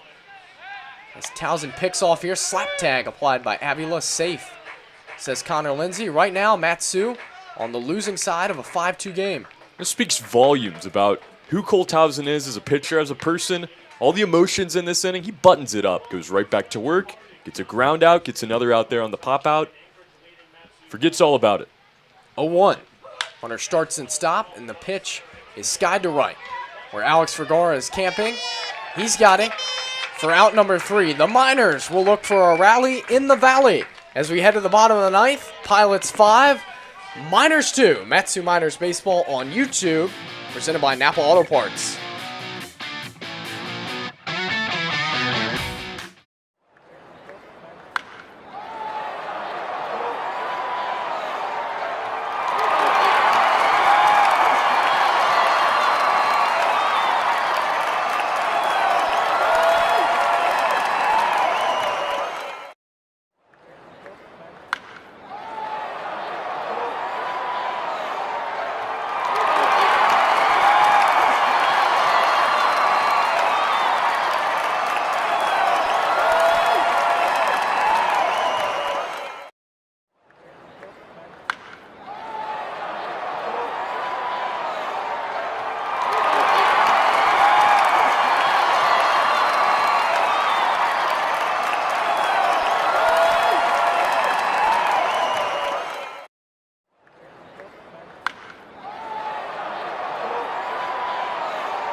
Last call for the Miners as the Pilots lead this game 5-2. Bottom of the 9th. Closer for the Pilots, Jacob King into the game. 6'4", 215, redshirt sophomore from Gulf, California. And a tough customer in Jacob King, making his 13th appearance. He's only allowed 9 hits, 3 runs, 2 of them earned, 2 walks, 19 strikeouts, and a 1.59 ERA for Jacob King. who gave up one of his earned runs last time out against the Miners, a home run by Brandon Heidel.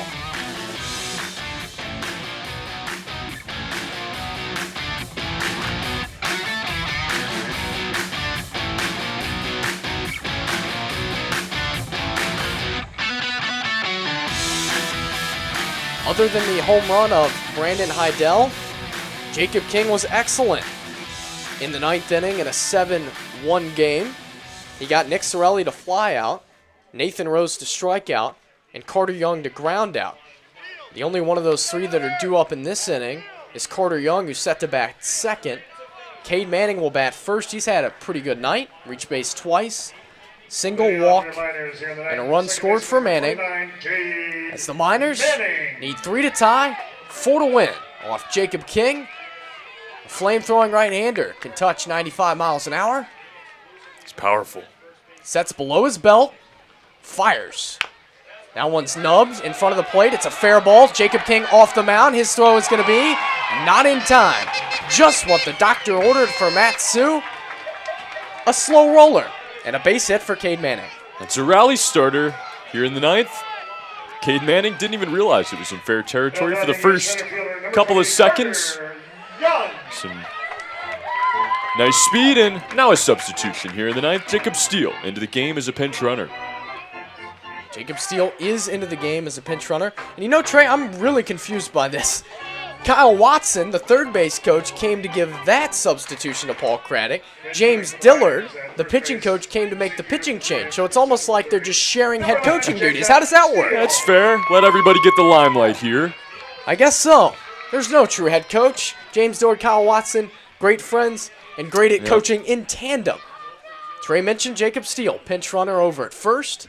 And the batter Carter Young in a 5-2 game. The pitch.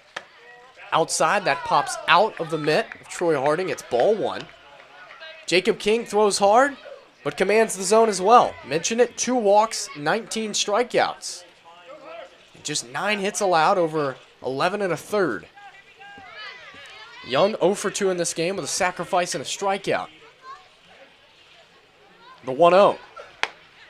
Check swing, outside corner, 1-1. Top of the lineup will come up after Carter Young, Sanseri, Pano, and Avila waiting in the wings as the Miners try to pull off biggest feat of the year yet. 1-1.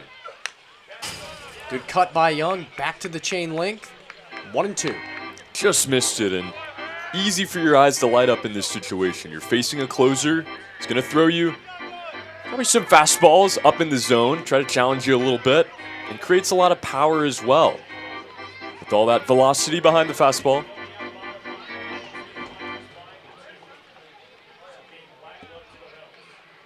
One, 2. This is outside, 2-2.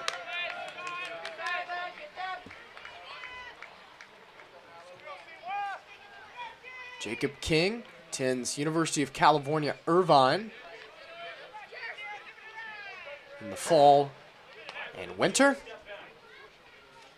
Dangles his arm down below his knees, his throwing arm. Sets it below the belt. The 2-2. Swing and a fly ball sent out to left. Ben Newton hardly has to move. Makes the catch for out number 1.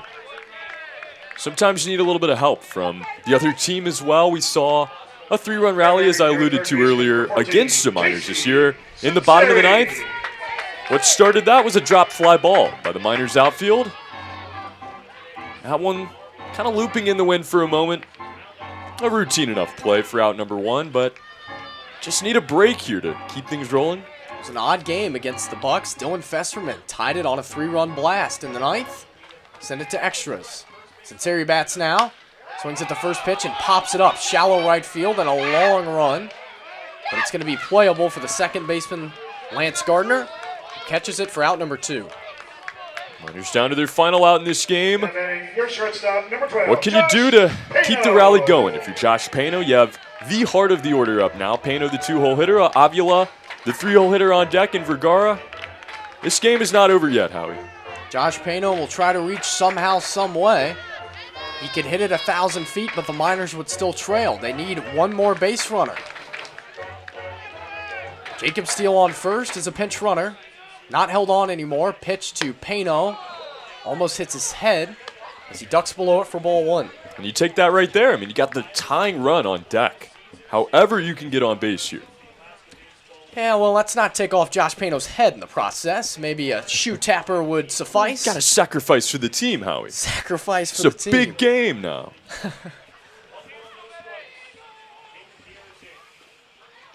1-0. That's high. 2-0. For Pano, why not make Jacob King throw a strike? By the way, tell that to his Cal Baptist head coach. That you were advocating for his head to be taken off for the team. Well, just for the game. I mean, we could put it back on afterwards. Send him back down there to the Golden State in one piece.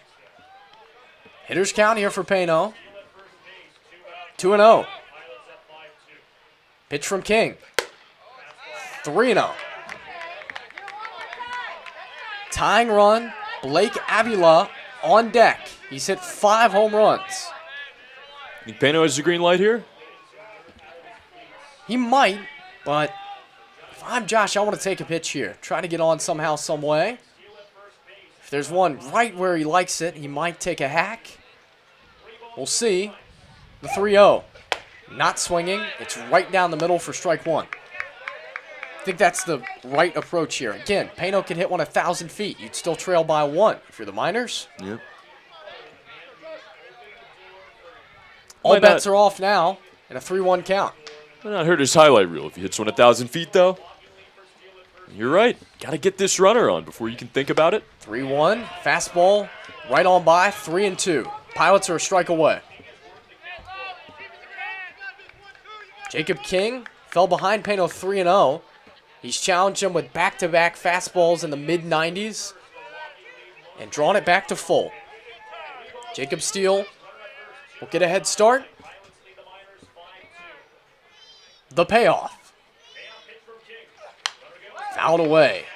Good work by Pano to catch up with that heater. 3-2. How long until Jacob King gives in and goes to his off-speed? I don't know if we're going to see it. I think in this situation, you have the base to give. Try to attack him with your best stuff here. You're a closer. He knows you're going to throw him some fastballs. Try to beat him if you're Jacob King.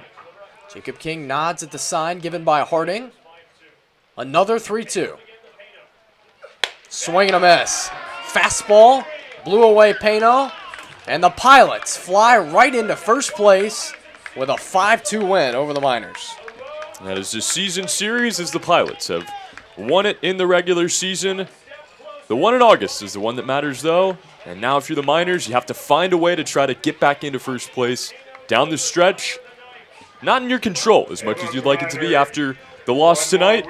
This was a big one, but it is not the end of first place for the Miners. You got to hope this season they will take on the Pilots one more time, but they fall for the final time here at home to Anchorage.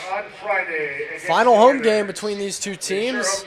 As you mentioned, Trey, and the Glacier Pilots clinched the season series, which is huge as the Miners now trail by 1 game officially for first place, but they now guaranteed to lose the tiebreaker.